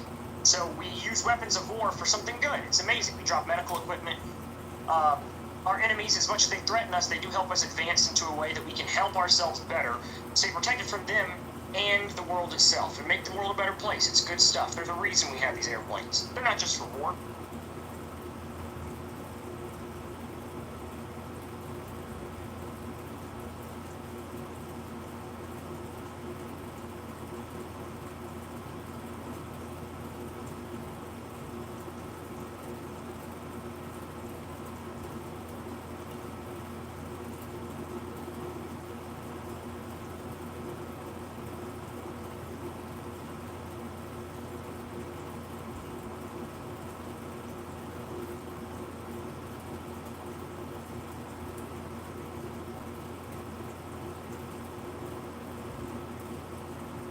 question I have for the room is, do you think that Donald Trump should bend the knee to I'm not going MAGA to pay you to figure out your relationship goals. If you I aren't say genuine fuck yes. I think that guy should release the names, and I don't care all the excuses that I've been given of, oh, it's going to harm this, it's going to destroy that, there's a bigger plan at play, all the things that you've read on Twitter, I don't give a shit. All I care about is the list, and then we put some ropes and some trees, and we hang some pedophiles. I said it. I mean, if we were to hang pedophiles in this country, do you know how many millions of people would have to get strung up? I'm not sure I see the problem. James, we don't even do capital punishment. You could be on the train and get murdered by some fucking homeless person, and that guy is going to sit in prison the rest of his life, and we, the taxpayers, are going to go further into debt to house that fucking guy. There is no capital punishment in this country. There should be capital punishment in this country, but there's not. Instead, there's debt and payments to private prison corporations and to public prisons. Well, Obama removed that as a capital punishment crime as well. I'm not sure if you know that, specifically sex trafficking and pedophilia. It was at one point, but Obama specifically removed those two clauses from the federal death penalty. What I think we should do is we should add those clauses back. We should take Little St. James, which is Epstein's Island. We should pave it down, plant a bunch of oak trees, and then from those oak trees, we hang the corpses of the pedophiles and warn them, hey, this is what happens in the future. I want that to be known as Pedophile Island, and I want their corpses to hang from the trees forevermore. Through all lawful means, of course. Obviously, after capital punishment procedure happens, where they've been found guilty and then hanged in a lawful manner. I'm not talking about vigilante justice. I'm talking about actual justice of our country and nation. Well, I don't know. There's there's a lot of organizing effort required to do what you want to do, and unfortunately, there are no organizers or mass movements, nor does the government, nor does any system actually ever going to do what your projections suggest. So, all I could say is, improve yourself, improve the world. I'm not sure I've heard that argument before. There's no type of structure that's going to do it. There's no organization. There is. It's called the United States government. All you do is make sure we get the right people in the prosecutor seats to do the fucking job. Obviously, if you vote for the correct people, then you can change the law. I'm not sure why people have this idea of disconnect between the power of our country and themselves, but you do have power. You are the most powerful person in this country. You are a citizen of a republic. That's a core foundation of a republic. There's nothing stronger than a citizen of a republic. There's not a king on the fucking planet that has more power than we as the citizens. And that's why you have to act with that power. And that means that you have to be involved, you have to run for office, vote in office, ensure that you vote for the right fucking people, because if not, then you get pedophiles in charge with islands full of kids. Yeah, well, that's espionage. And unfortunately, you're not a lawyer. And when you go before the high court and you realize that you're just a piece of toilet paper, then you'll realize, you know what? I should also probably have a Juris Doctorate so I can be credentialed and represent myself in this court of law with a little more respect as opposed to just being a citizen. Yeah, I disagree completely. I think a team of lawyers is the most powerful thing that you can have. There's no reason for you to learn the law. Somebody else has already done it. You are, as a citizen, have the power to empower an attorney for yourself, and that person can be the largest expert that you can find.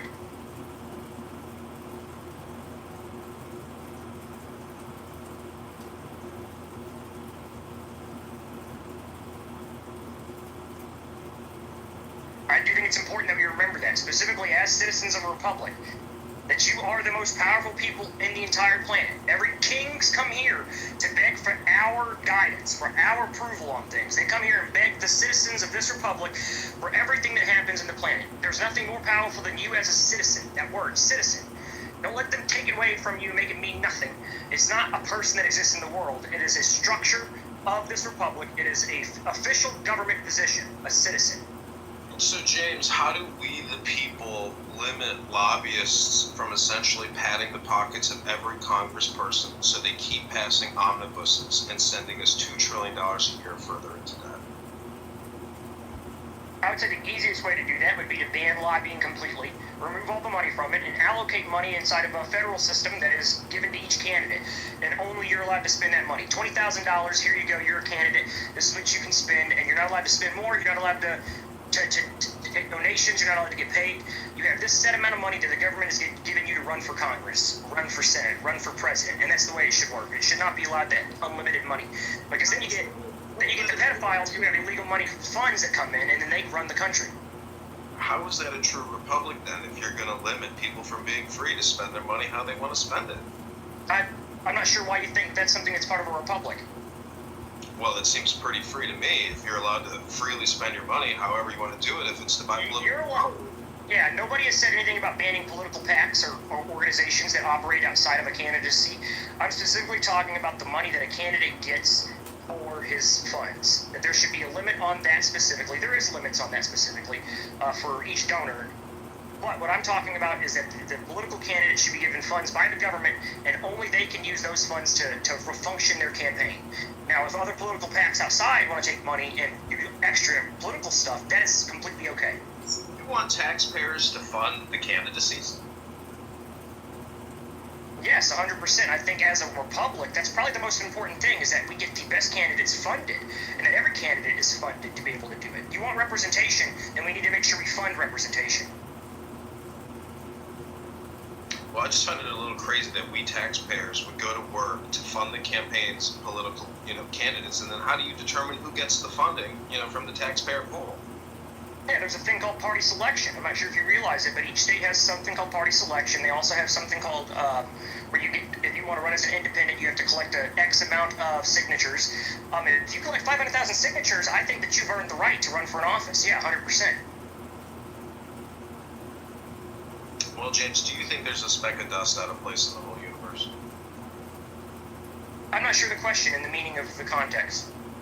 It's a spiritual, philosophical question. Do you think that there's a speck of dust out of place in the whole universe? Meaning, do you think that the situation is not already perfect? The situation is not already perfect. No, not at all. The republic needs improvement, 100%. So what would be the top 3 ways to improve the republic? The top 3 ways to improve the republic is to make sure that we understand the civics of what a citizen is. People have lost the meaning of the word. I know we hate the semantics of it, but being a citizen is not just a word to describe people in the world that exist. It is a very specific, lawful term inside of the structure of this republic and most republics. It is the top government official that exists. 2 would be to ensure that we are funding representation, that way billionaires aren't the ones running the country. Now, I know people love that. They're like, oh, they run successful businesses and stuff, but the guy who runs the auto shop down the street might be smart, might be more intelligent than the fucking billionaire who is a nepo baby. There's no reason that we should be excluding the poor guy from representation. The representation should be equal for all of us. So that's number 2. Number 3 is enforce the borders, and by that I mean that there should be a trade agreement between us and foreign nations, that if you send X amount of illegals this way, then we get Y amount of your land squared. So if you send 100,000 people over here illegally, then we get 10 square miles of your land. You want to join America, we want you to join America, but we want not just you, the people, we want your land as well, the resources that come with it, we want the wealth, and we want to make sure that this country can succeed and survive with you added to it. And we need to expand if that is going to happen. Those are the 3 things as this republic that we need to do to survive. So could you compress that a little more for us? Maybe just re-summarize. I'll re-summarize the 3rd one. I think that border trade agreement is the best fucking thing I can ever think of. That if you send people over here, we get X amount of land. That creates an exponential type of agreement where there's more borders, which means more people are following over. Which means there's more exponential increase of land grab that happens as more people try to cross into these new borders that exist in new lands. So their countries would be inclined to stop the mass immigration. They would be inclined to make sure that they have the least people going there possible. So it would make that where we have less funding on the border of security, they would take over that side. And if there was, then we just get more land and resources anyway. So no matter what, there's a win-win-win agreement for the United States. It's amazing. It's the best deal ever. I think we should fucking do it. Okay, so when somebody asks you in your constituency, why should I vote for you? What do you say? Well, it depends. What you're asking, like, I think of public events where I'm out there, there's a ton of different fucking people, if I'm going to be honest with you. You have to say something different, specific person, whoever you're talking to. Okay, let's say a Republican voter, registered Republican in your district, comes up to you and asks you, why should I vote for you? What do you say? All right, I'm just going to think of what I usually say at speeches. And what I say is that we have had a government for for as long as I've been alive and as long as you've been alive, where we saw Twin Towers fall, we saw COVID, we saw draconian measures, we saw the worst of political leadership that has ever existed.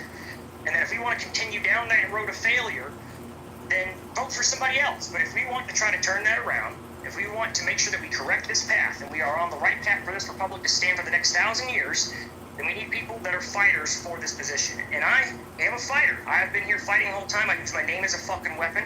Make sure that you support me, because if you want to fight for this country, there's no better person. The other guys aren't doing it. Jason Smith, for example, 14 years been there. Is it better? Are we better? No, we're not. All he's done is take money and sit there and become a fat cat. We can pick anybody else and we would do better than him. Any other person would be better. So why not pick the person who really wants it? That's exactly what I'd say. Yeah, I agree with you, but I think you should also add in some numbers from usdebtclock.org to that explanation, because you can judge a man's character and their performance by the numbers. $2 trillion in debt every year. We're at $37 trillion since basically 2001. I mean, there was no debt in this country in 1999. It was like in the hundreds of billions. It's nothing. You have to remember that the people I speak to don't even know who their congressman is, so a lot of the numbers are just going to fly over their head. So when it comes to like political rallies and speeches, it's mostly rhetoric. Sometimes you put numbers in if it's televised so that the people online can read it, since it's going to be reviewed later. But the people that are there, they just really want to be passionate.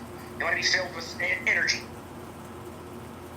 See, it's easy to say that there's going to be a debt jubilee, but the reality is there's not going to be a debt jubilee, most likely. The chances of it are very small, relative. But if you look at how much debt has been accrued since 2000, I mean, the only reason why we don't have hyperinflation is because the world reserve currency is the US dollar. They can't deconvert us basically fast enough. And everything is denominated in dollars. The entire stock market, hundreds of trillions are denominated in dollars. So we do live in this very protective bubble and island, which hasn't been broken, economically or fiscally, but it's basically already here. And I don't know, when you look at the actual numbers, even at 107,000 per citizen, or 300,000 plus per taxpayer, I mean, if everybody had to cough up $300,000 who was a taxpayer right now, it would be the ultimate bankruptcy, because we're totally in debt. That's what the negative $300,000 per U.S. taxpayer is. So unless borrowing and spending stop and are significantly cut, I mean, we're the biggest hypocrites and the biggest liars. I mean, the whole Congress, everybody, if they looked in the mirror, they're just stealing. They're stealing from the country. They're stealing from every single taxpayer, every single voter, every single month. It's wild. Well, one thing that I don't think that you got right there is that it's not that we would owe $300,000. It's that they would owe $300,000 to most people. I mean, they'd have to pay out the pensions, the Social Security. That's what that debt would be paid out if we had to pay the debt off right now at this exact moment. It would be Americans receiving money.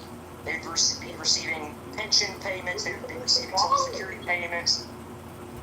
Look how much the borrowers, or the investors essentially, China, Russia, Japan, UK, everybody's invested in our government by essentially lending to it. Well, do you remember the Social Security scandal that just happened, where there's 2 million fake Social Security accounts that are collecting on auto pay? The reason that is such a problem, remember they stopped talking about it because they're like, it's going to collapse the country if we do it. The reason why is because those payments that are being sent out to these bank accounts on auto pay for dead people that don't exist are then, like I said before, collected into AAA bonds and used as leverage to borrow off of.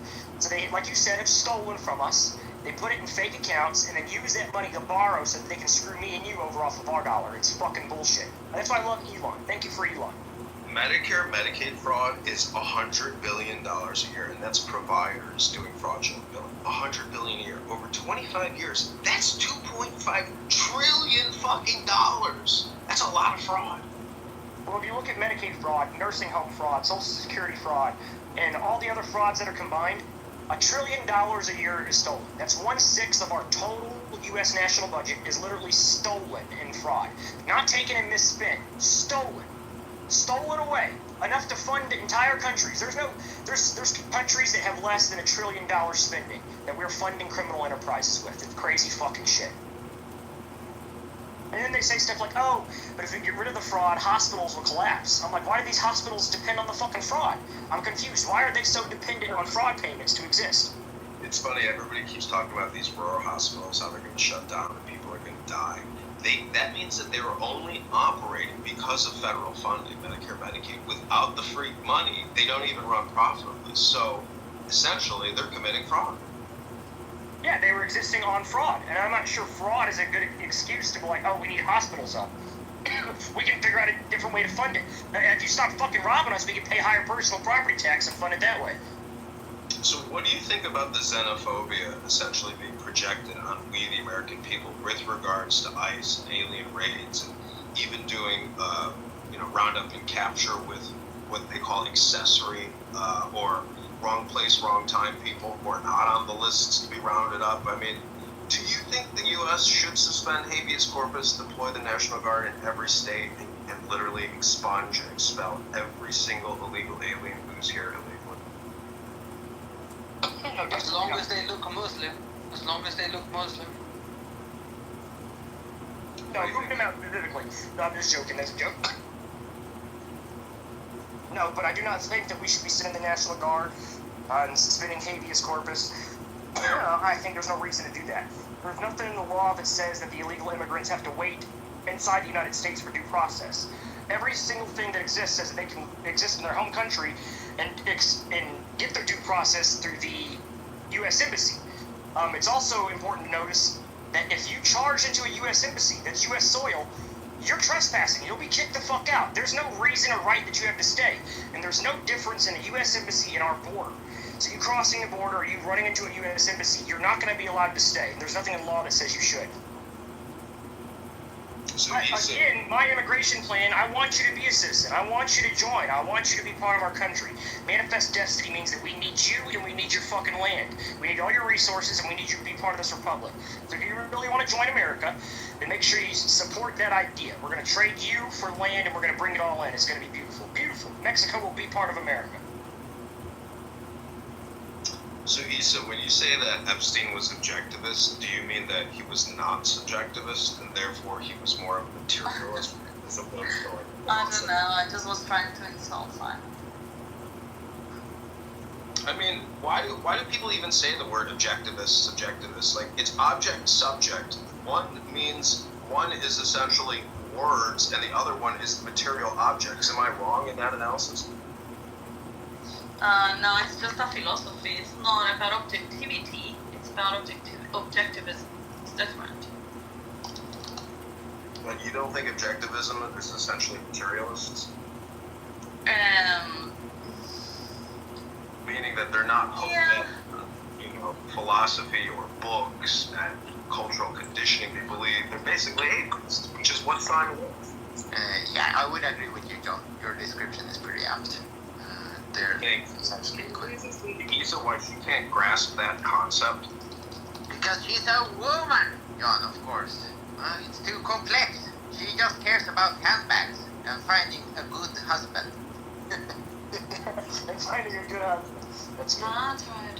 Yeah. Well, I haven't cared about that too much because I have only dated shitty people. Yes, that is true. Yeah. Aww. But there's hope for you, Issa. I think you will get there, inshallah. Yeah, I'm already putting myself out there.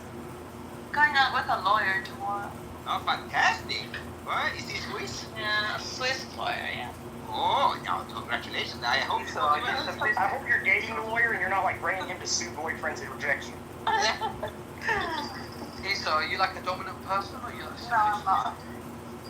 But I don't like quite like him too much. I mean, like, also I am a little bit torn because he's from my industry. He's a sports lawyer, and we have too many friends in common.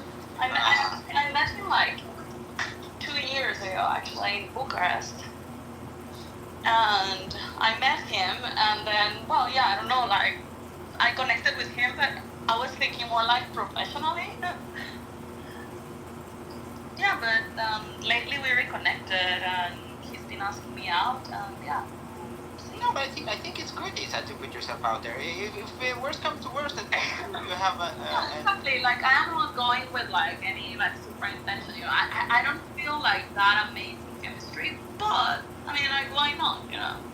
No, we'll see. We'll see what happens. Hopefully, you know, whatever comes out of it, it's bound to be positive. Yeah, I mean, and if it, in case, I mean, like it doesn't have to work out, you know. It doesn't work out, like I mean, he's already a friend. Yeah, but it's good to keep them a little bit on their toes, Isa. Like you can't show too much interest. That's not the Latino way, you know. That's right. I'm going to a football match tomorrow. Oh, great. Well, at least there will be some entertainment as well. So. Oh yeah, that's why I say like I'm not worried about it because I mean we're meeting for drinks and whatever, and then we're gonna go to a football match. But I'm not worried because again, like I go to a football match, and even if like there's nothing like a vibe or whatever, like I already know him and we get along, you know, and we have friends in common, and some friends will be also in that match. So yeah, it'll be amazing. It'll be cool. Yes, yeah, but I do understand the complexity of having, you know, overlapping networks, because then it's like you can't, not that you want to be an asshole, but if you feel like being an asshole, you have to be careful, you know. Yeah, but that's also good on my side, you know, because if he is an asshole with me, that will not play well for him either. True. So it's like mutual, how is it called? Mutual destruction. Mutual assured destruction. Yes, we're both having nuclear buttons under the shirt. Exactly. But I think it's very nice, Isa, that you at least explore a natural connection. Because I feel like today. I haven't. Well, the guy that my ex-boyfriend, it was from here from Clubhouse, but I haven't dated people online in like 5 years, you know. That's very good. So I only have dated people that I meet in real. Yeah. And I think that's more natural, because also 100%. It's more reminiscent of how it was, you know, before. So people are more not careful, but people are more courteous when you make a connection in real life, because you know this swiping here and there, I don't think it's beneficial to anyone really. I think it's So good on you, Isa. I'm not kissing your ass just because I was Jews-berging before. It's just I think it's nice to hear, you know. Yeah. Anyways, guys, what about Bitcoin? Can we talk a little bit about Bitcoin? Why do you want to talk about Bitcoin? Just a little bit, Isa. I'm worried. It's my father's retirement, and I want to know if I'm going to have to support it financially. Yeah, true. That's very true. What else do we have to talk about besides dating at the moment? I'm not disclosing anything from my dating. Congressman, what was the last best book you remember reading? And why do you have 2 accounts? Because I was in the shitter. So, the last book I read yesterday was The Tao Te Ching and the Tanya, and I was reading it in Abby Eba's room where Bussy was screaming at the top of his lungs, and I just read the book and talked over him. It's like doing a live exorcism.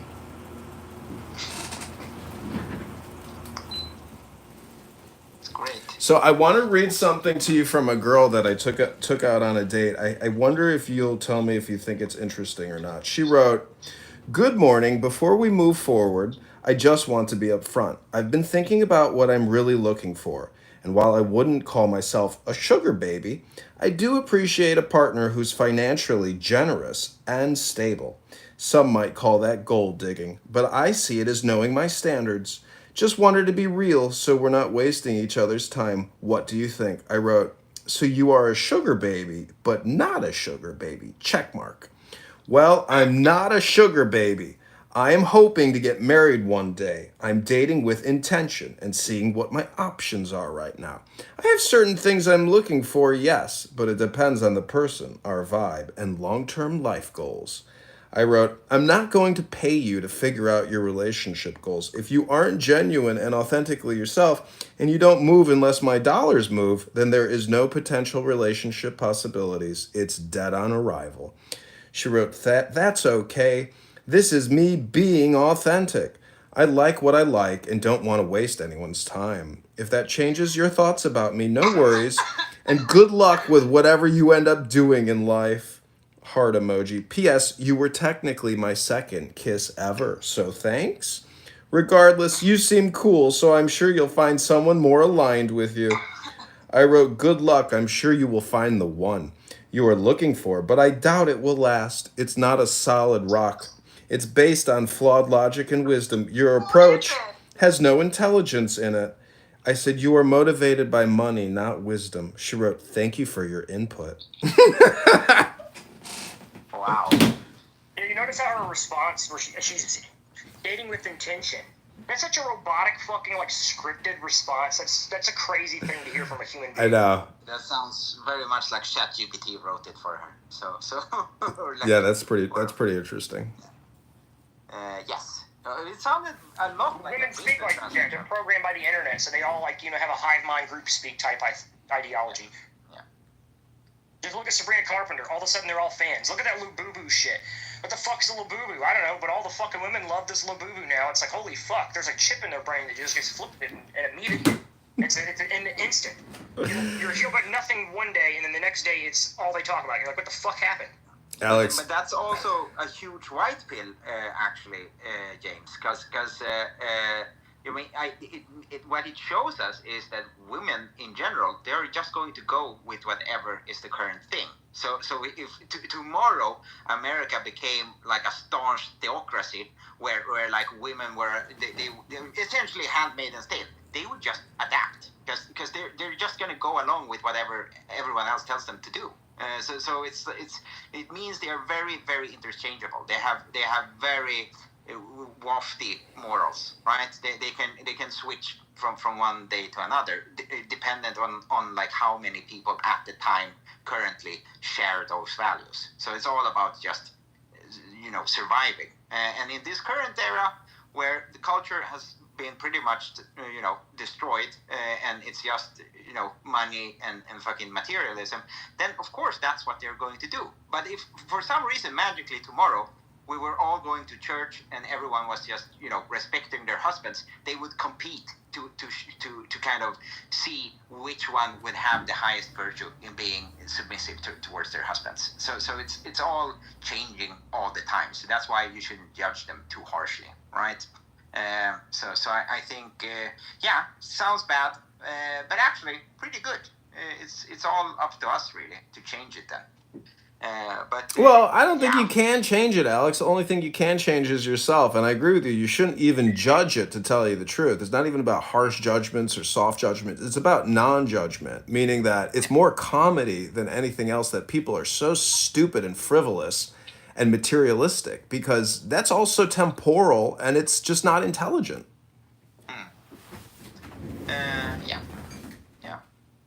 But in a sense, it was good that you communicated this to you, because then you don't have to bother anymore, John. You can just move on to someone that's actually better.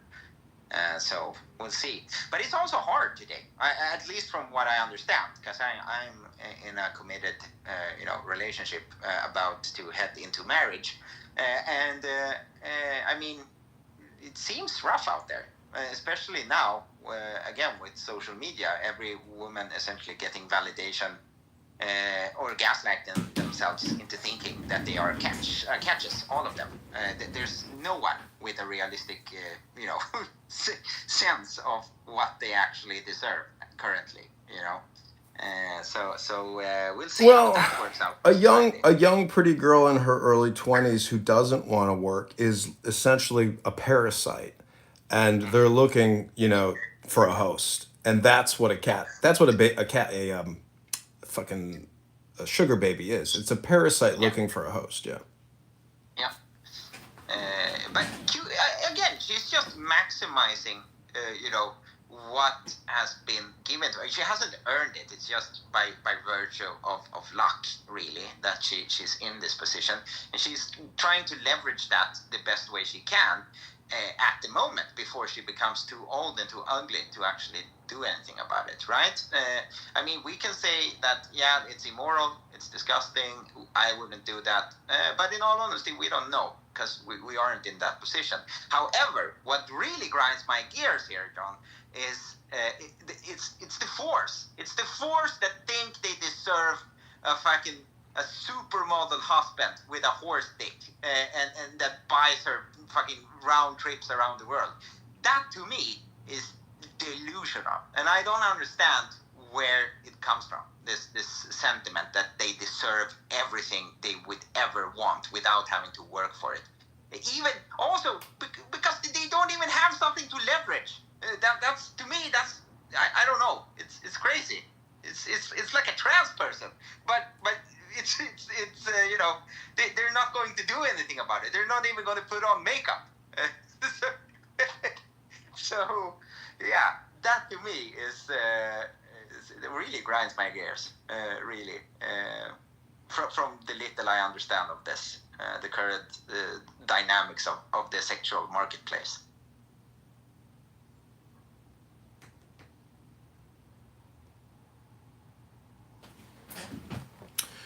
Well, I wrote her. I wrote. Are you writing with ChatGPT? She wrote, with this, no, but I'm kind of flattered you think so. I wrote, my friends commented that you sound like a robot. She wrote, lol, okay. I said, I wish you the best of luck. Truly, I just think the outcome of your approach won't work out well. It's not advanced enough game theory. It's not based on wisdom. It's object versus subject. The subject is the better approach to get the object. See what she writes back. Anyways, I would have just quoted like a Chris Brown song or something like that at her. Something stupid. That's all I would have done. Well, you know, I wasted my time having lunch with her, and you know, so she wanted to have lunch again today for an hour, and she had to clear her schedule. It's like, if somebody is always communicating with you about their schedule and how they have to analyze their schedule to figure out when they can fit you in, it's not a good sign that that relationship is going to work out well.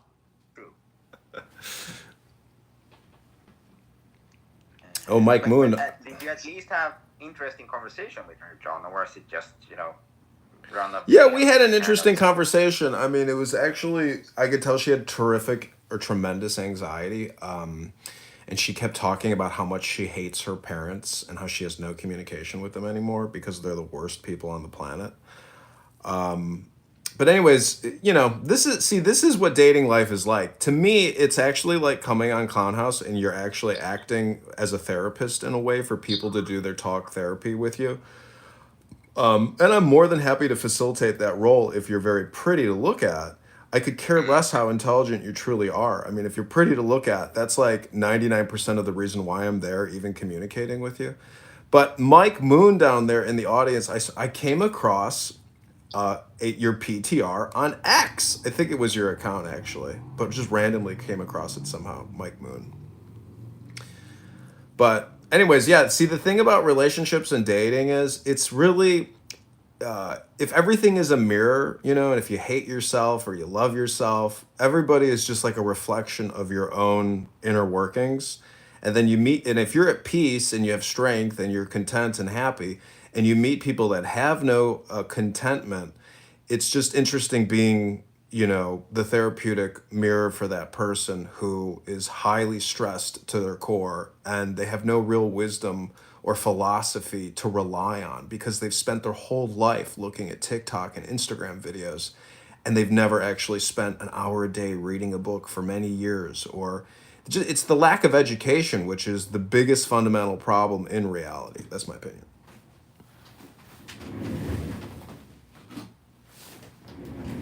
Precision education as well. I mean, giving people blanket educations is, how does it go, the Einstein thing? You can't teach a fish to do what a monkey does or some shit? I don't know. It's just amazing how at 42, I don't know. Sometimes I'm very impressed with young people, and then other times I'm just like, wow, you've read nothing your whole life. I mean, what are you going to work I with thought we were here? doing good until I saw their shoes. I'm not sure what's up with young people's shoes today. I fucking hate their shoes. I don't know who's with me. Their shoes are horrible. Look like fucking hooves. There's a health crisis as well with young people, and I think it's really because of the COVID-19 lockdowns, as well as the horrible diet in our system. Like it requires a lot of work to eat healthy because everything is completely ready for consumption. You don't even have to lift a finger, and so I don't know. Life is just a struggle, And I think if anybody comes on here on this, everything is political. That is the one thing I've really come to the conclusion is like I've disregarded my belief that all communication is hypnosis. I just believe that all communication is political now. I don't know. It seems like hypnosis because after the Epstein stuff happened, I can't tell you how many times on this app specifically I heard people come on here and say the exact same fucking words over and over and over, but it was coming out of different mouths. And what I mean is there were people going, "Oh, we should move on. Oh, this place is going to fall. Oh, isn't it crazy they didn't release it under Biden?" And it was just the exact same talking points coming out of 15 different people's mouths. And if they didn't coordinate, if they didn't talk to each other to make that happen, that means it's brainwashing. It is hypnosis. They were triggered, and the triggered response was lay out a pre-written line that's inside their brain, like muscle memory. That is hypnosis, 100%. So you've got it right before. You keep to the hypnosis shit. Politics is just hypnosis.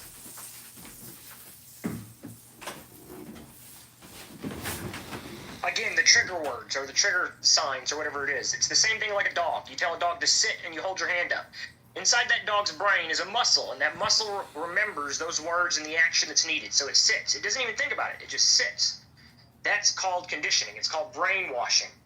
And it's the exact same thing that they've done here to real human beings. And we saw it yesterday. I saw it fucking firsthand here where people were spewing the exact same words without coordination or communication of the exact same idea of defense. It was just the craziest shit ever. And I'm not sure why they kept saying it like it was novel. Each time somebody said it, they were like, "Yeah, that's a good point." I'm like, what the fuck? This is the craziest thing I've ever heard. Some people I don't think are aware of when they create a hostile environment, what they're trying to do is condition the audience or the network. So you could say it's a tactic, but I think some people are just unaware that they're even doing it because they themselves have been conditioned to create hostile environments.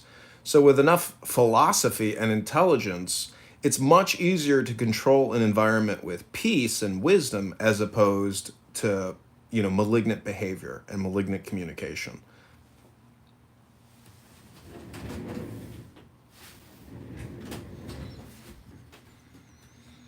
There's always outliers within the network who are malignant, and I could be projecting here, but or they have horrible communication skills. There are people who are very aggressive when they are communicated to aggressively. So, when Trump gets angry about the Epstein affair and he blows up at a meeting table, that's actually Trump not being wise.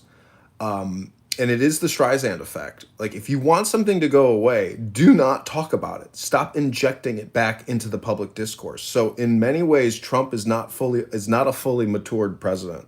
And this is what I was hoping he was not going to do, was that he would control the communication, and he would be a master of the communication distribution. He would be the central node. Unfortunately, he doesn't seem to be able to be aware that he can control the discourse, and thus he's getting played again by mostly the media. Biden didn't even communicate with the media. Do you remember that? All those Oval Office meetings where they just ushered everybody out? Yeah, closed off. They didn't take questions, or they'd come out and only read the thing and they say no questions and walk off. Yep.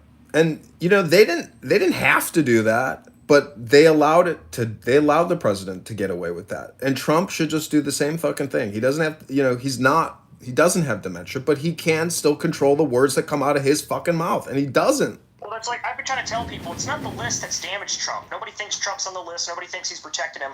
The real thing is that, he comes on there and he's like, everybody needs to move on. It doesn't matter. It's past news. And it's like, who the fuck told you that was a good idea to say that? That's the dumbest thing you could have said. Being completely silent and saying nothing at fucking all would have been 10,000 times better than saying, move on, nobody cares. It's like, what the fuck? Because now he's complaining about his former supporters. And he's like, what did he call them? Heretics. So he's saying that people like me who were talking about this list are heretics now. A religious word that's really weird to use.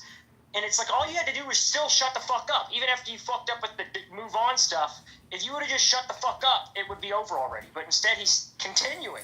That's what I'm confused about, is why is this old man not shutting the fuck up? Is everybody scared to tell him to shut the fuck up? Like, what the hell? Well, Again, it would have been better for complete silence to just said nothing at all. Nobody asked to talk about the list. For some reason, he just started talking about it and sent a memo out. And it's like, oh yeah, there's no list. It's like, why the fuck did you do that? well, it's all water under the bridge at this point. But I don't think this cat's ever getting out of the bag because Epstein is fucking DEAD. And dead men tell no tales. And I think... And so is Virginia. Yeah, so is Virginia. And, Ghislaine ain't ever gonna fucking squeak like a bird because that crazy bitch is as guilty as Epstein. So she's not gonna talk about all her high crimes. She wants to get the fuck out. She had the TV in her cell. Yeah, I guarantee she gets out. I guarantee it. See, people forget who her dad is. Her dad is MI6 connected, Mossad connected, CIA connected. Like, it's a huge... That's the reason why people think Epstein's connected. Not because of his name or him or the people he knows, but it's because of her and her dad's connections. Well, I don't think she's getting out. I don't think she's going to get out. I think they want to control her. And when I say they, I mean the network. They don't want her getting out. I don't know. How much longer does she have? I have to look it up real quick. I forget. I don't think it's a life sentence. I wonder if she'll get a pardon or something by Trump on the way out. That's possibly likely, but not likely.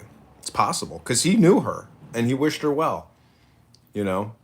See, you got it from a political science and a political history. All these Trump haters on this app with the TDS who just think he's the devil incarnate, they can't really appreciate his political success story and survival story in many ways. That's the one thing I think. She's scheduled for release in 2037, but will likely get out earlier than that. 2029 is the estimates because of Florida's release laws. She's in a low-security bungalow prison where she gets her own bungalow that she gets to sleep in at night. Not a cell, a little fucking hut on a little golf course inside of Florida, low-security federal prison. Yeah, she lives better than I do, probably. I mean, she exercises. She goes out for a nice jog in the sunset. Takes a nice hot shower afterwards. We'd be in Florida and go out there and get take a tan and stuff. It's such bullshit, dude. I'm so serious. Like when I was describing, like when El Norma was on here and he's talking about it earlier. He's like, it was a plea deal. It was this, is that. And it's like, why the fuck don't we regular people get something like that? If you stole $5 worth of candy from the store, they're gonna drop the book on you. They don't give a shit. They're not gonna be like, well, you wanted candy. We're gonna do work release. You know what I mean? You're gonna get the fucking book dropped. They're gonna come at you no matter what because that's the way that they think. Well, this is a legal industrial complex we live in and a medical industrial complex we live in. Those are the two biggest money-going professions. And if you don't have money to essentially network that into your legal complications, life is difficult, it's a challenge. If you're born in America, you got to live your life real squeaky clean and as perfect as possible. And that means getting a high score on your ACTs, to getting into a good college, to enter into one of these industrial complexes, whether it's legal or medical. It's the profession that always pays. I mean, it's what it is. This is life. And, Ghislaine had a lot of money. Epstein's estate just got a $118 million tax refund from the IRS. So even the estate keeps paying out. Welcome to reality, James. This is called reality. I know, isn't it bullshit? The rest of us are all stuck at the bottom, and it's like, it does bring to the question you asked earlier: is when do you turn to? If you're a barbarian at the bottom, a peasant who's under the control of masterful leaders that will never let you get up. When do you, the barbarian, take the stick and kill the masters? It's a good fucking question. I put it that way specifically because the way you worded it was illegal, but the way I worded it, it's just an analogy. It's some fantastical comparison. Well, but you get what I mean.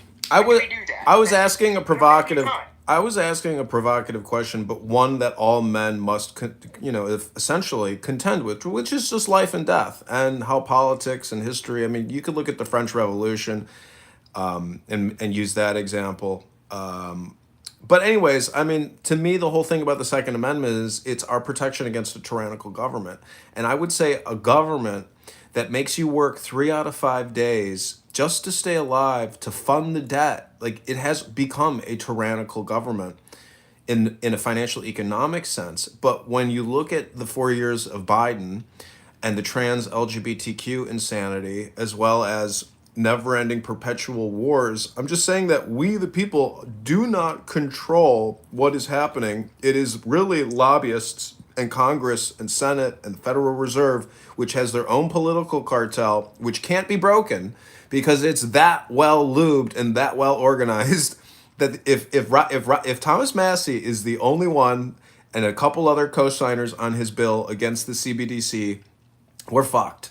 Like, we can't stop this runaway ship, which the captain and the crew are all in cahoots to keep it going. So, I mean, I salute you, Patriot, you know, and I myself am running for Congress, and I hope that we can essentially inject a mind virus into this network to, you know, if the butterfly effect means anything, I mean, I think we're doing it. Like, I think just it doesn't take that much to actually turn the ship over.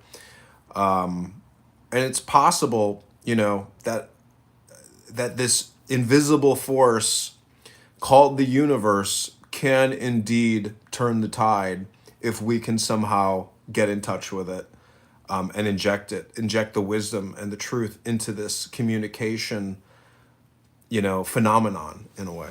And the way you described it is like injecting a mind virus. That's very literally what I feel like my entire run for Congress is. The reason I give speeches on stages next to congressmen is I want to make sure the words are heard, because once they're heard, once they're spoken, they sit in their heads. Even if they're not consciously aware of it, there's a subconscious absorption of what you said. And if you make a good enough point, then that absorption will become what we see with the other people. You'll hear them start saying it. Those words will start coming out of their mouths as arguments. So it's definitely injecting the mind virus to try to shut down the Matrix, like you said. I mean, maybe you didn't say the Matrix, but that's the best thing, the best analogy, is to kill the Matrix, to take out the fucking mind virus, or to inject it ourselves, in fact. Yeah, I think U.S. debt clock is a great way to essentially freak people out. And, you know, I don't believe we have to fear money. And I don't think we have to fear debt, but I think we have to fear the allocation of our borrowing and spending. And when you look at Doge and you see all the contracts within the you know, the Oracle fucking invoicing system, which is what it is. Oracle owns the federal government. And I think Larry Ellison just became like the second richest guy in the world, like over Zuckerberg or something.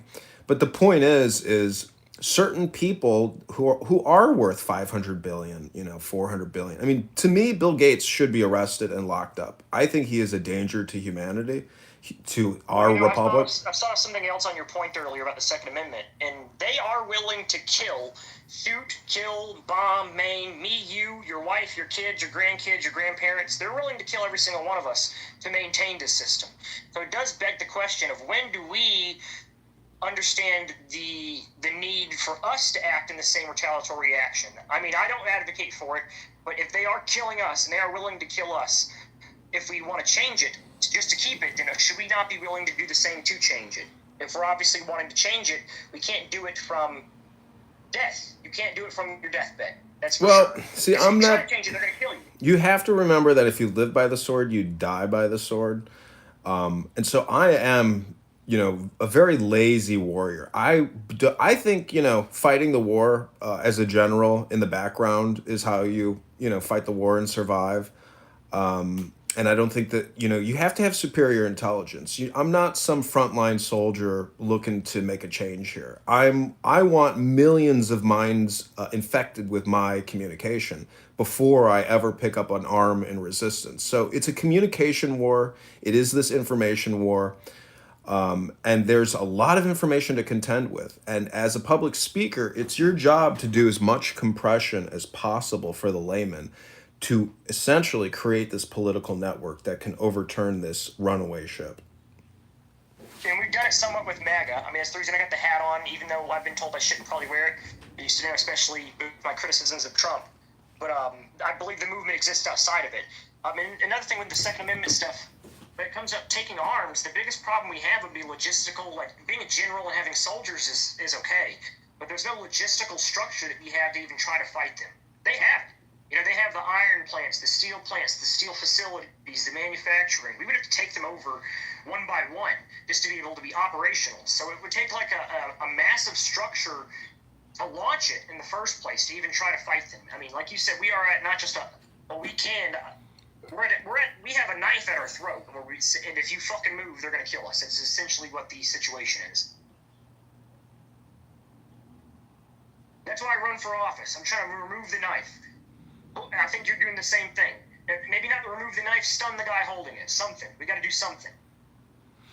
Well, I just think it's like everyone is so lazy, no one is willing to resist. And, the people who do pick up the pen and actually have intelligence and can expose, I think it's just so easy to connect the dots, because Open Secrets, the guy I'm running against, Darren LaHood, if you go to Open Secrets, and I filmed videos about his Open Secrets, about how much money he's collected from corporations and from PACs, and you just look at who the donors are, and you look at his communication from his office, it's all essentially propaganda for vaccines, for health insurance companies, and those are his main recipients. So the guy straight up told everybody, get vaxxed now or this pandemic will never end and you can't go back to work.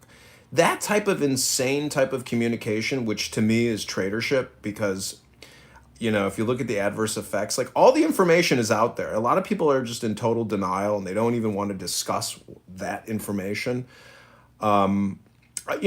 It is what it is. This is a communication war, and I'm creating content right now, communication, which just a few people will watch. We did get a lot of thumbs up on this communication transmission, but people say to me, they're like, do you even work? I'm like, have you ever run for Congress? Do you know how much communication is required to run for Congress, to even try to break through the shadow banning, through the spam filters? Like, I'm basically labeled as spam. The opposing party is not labeled as spam. It's a tremendous effort to try to break through to the voters online, let alone doing actual in-person events. But my to-do list, I'm going to actually post on Craigslist to try to find local political activists. I don't care if they're Democrats or independents or Republicans, but getting people on the ground to do in-person debates and online town halls to create communication, to oppose Darren LaHood in my district. I mean, it's things I'm doing. And it's, the most amazing thing about running is, or really about any job, which is technically a communication job, is you can do it in your underpants in your home office.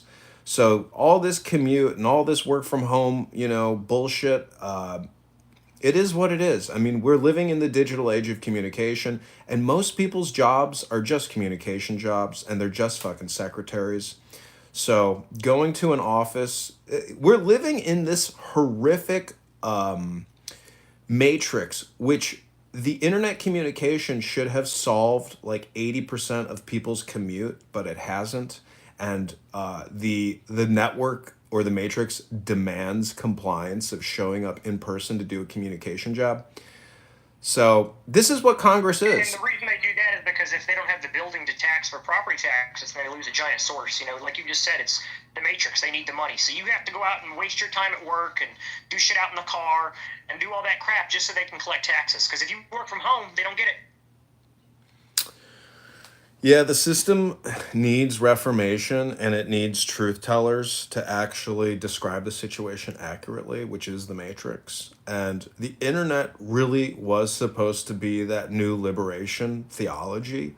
Unfortunately, we continue to pay these communist Marxist terrorists to educate our children.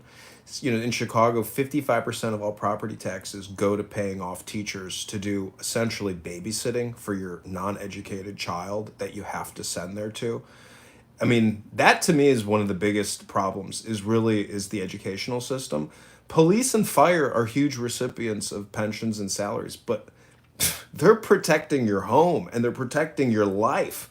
These teachers are destroying your life. They're taxing you to death and giving you inferior education, which will result in no new innovations and really is just low-grade dog food hypnosis for stupid people, and to house them. Again, they're babysitters. The internet can revolutionize education. If I don't know. It's hard to even say that the cell phone and laptops can really educate us. I really think that books are the way to go. And we need to reinvest in libraries and providing leadership on education, to actually lead the children through the educational process, which is called reading, I don't know. What was your education like, your junior high and your education? I mean, I don't think mine was that bad because we didn't have cell phones then, There was no distraction. I had cell phones, but I had a competitive ideology when it comes to education, so I liked dominating my classmates with my ability to learn. Wasn't very good at sports and stuff like that. I mean, I've always been a communicator, so becoming class president was my main goal. I did everything I could in a competitive sense, and it felt like winning was my entire thing. So I definitely I took AP classes from junior high all the way up. I tried to make sure I took the most advanced stuff. I would say AP history, U.S. history, world history, those things like that, which are AP classes. They were a little bit more complicated when you have to write essays for it, but I enjoyed it. I loved it. It was amazing. Well, I think everything is top down. I mean, the federal government is withholding funds from Chicago. I hope they withhold funds from every single Democrat sanctuary city. To me, this is like the most critical moment in American history. This is the turning point, the linchpin, the catalyst, and it's the Trump administration. But I just fear that they're not going to go far enough to rectify the situation. But in some ways, I'm also very pro-greedy in terms of spending. But I just fear that we're giving the money away, and it should be redirected to us, the people, through tax cuts or direct compensation. Like, I believe in liberty checks and maybe limited.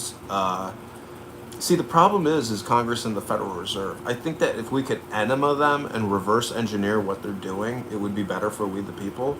I mean, with 46 million people on food stamps, that's like 50 million people living in poverty. And I don't believe in just raising them up through wealth redistribution. I just think that the flow of money is fucked up. I mean, the amount that the State Department passes out internationally still, the amount of weapons and the funding that we're sending to all these wars. I mean, let's rectify these wars and redirect the flow back to development and investment here. I mean, let's build super cities in America. Let's use the money for us, for internally, within the perimeter of these continental states. I don't know. To me, everything is outward facing, and senators and Congress people, they're just the biggest fucking grifters and shills, and nothing is inward facing. I believe that we need to go within if we want to solve our problems internally. Yeah, they don't want to expand resource capture. Another thing is they also focus on like high density population housing for no reason at all. When if we focus our infrastructure and our budget here domestically, like you're saying, we don't have to have apartment complexes that stand 100 feet tall. Expand the city out fucking 10 miles. There's no reason not to. We have fucking billions of dollars to do so. Build single-family homes that go out further. There's no reason that we should have what I call slave complexes, because they're basically plantation housings, being used inside cities to house what we call the poor. And that's only because they can maximize their potential earnings out of that tax base that's inside of one small complex compared to multiple townships that exist, with single-family housing. It's all a big fucking scam. And that's, like you said, they focus it internally on profit. Capitalism's great, but consumerism is what we are as a society. And that's what we should focus on, is the consumer aspect. Not capitalist aspect, but consumer aspect. That should be the focus of our economic system. That means that we should be looking for the best consumer experience, not the best capitalist experience. And as a consumer, the best experience is single-family housing, a yard. There's plenty of fucking space. There's no reason we shouldn't be continuing outward. Or even solar panel attachments for housing. Now, I don't believe in solar panel, like community solar panels. They should be given to each family housing for emergency use. They're not very effective. That's the reason why. And the chemicals that go for it, beryllium, super fucking expensive, super rare, more rare than uranium. It's super crazy shit. So solar panels all over the place don't work. But yeah, there's many things that we could focus our $6 trillion infrastructure on, other than paying people's pensions. That's what we use it on. Instead of development and infrastructure, we're just using it to pay people to not go to work, who don't show up to fucking work. They don't have a reason to show up to work. Their jobs are not even essential. They have nothing they do. Most people sit around on their fucking asses all day when we call them federal employees. Well, most federal employees are actually just form fillers. They don't do anything productive. They literally just do data entry, like our friend Zenamini down there. He describes his job as being data entry. And if you go to a doctor's office, you realize pretty quickly that most doctors are actually just doing data entry as well. Well, what about pharmaceuticals they prescribe?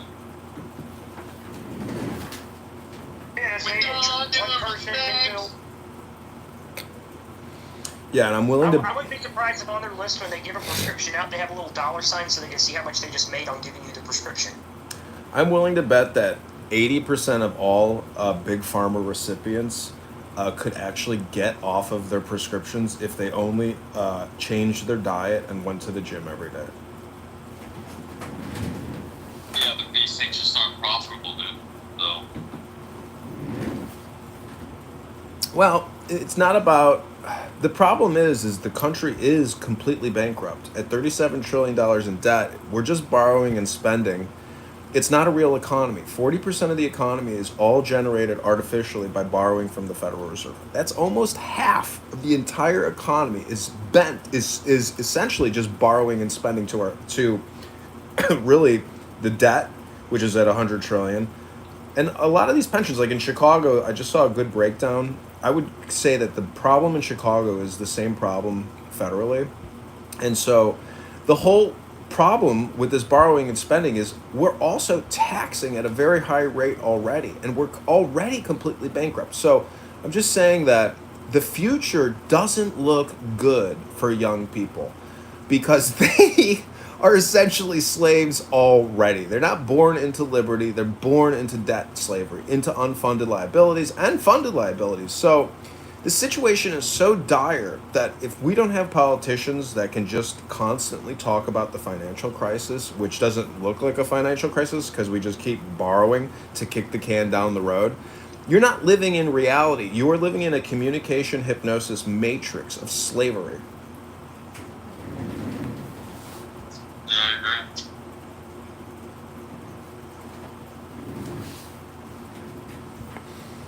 So if you have a bank account with $100,000 in it right now, you technically have $0. You really actually need to be a millionaire now.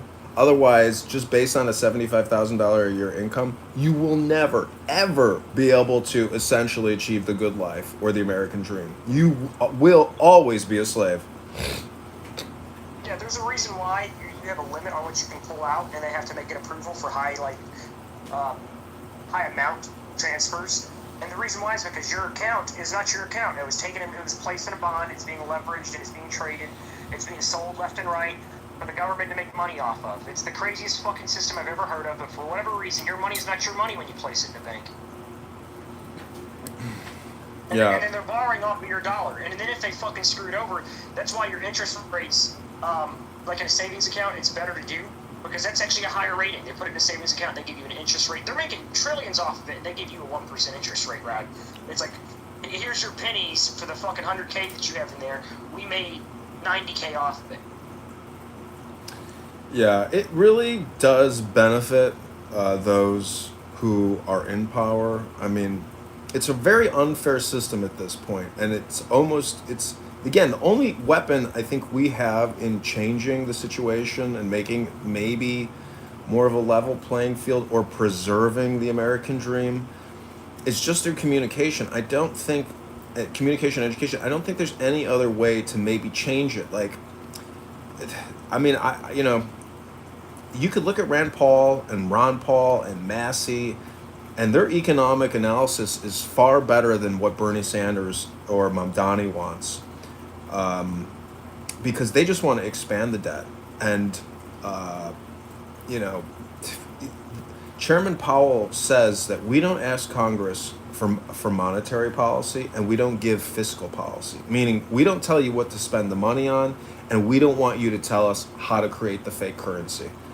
And so we live in this incredible time of digital database deposits where you can wire transfer BlackRock and Bank of America and Wells Fargo and JP Morgan Chase hundreds of billions of dollars in the moment of fiscal crisis. And in the 08 bailouts with Obama, this is why Obama is the biggest fucking snake in the grass ever. It's really those 08 bailouts where he basically re-solidified the banks and gave them cash infusions. Now, supposedly the banks paid... car lots, he just bailed out a bunch of people that were using these fake bond accounts. It's crazy shit. Yeah, there's going to be another financial crisis in this country. The banks have so many derivatives that are essentially unregulated that, you know, what's her face, that stupid bitch Pocahontas, she claims that the cryptocurrency market could create the next fiscal crisis. And you know what? She's probably right. But doesn't mean she's still not a stupid bitch. So the point is accurately describe the situation, and maybe the situation will improve.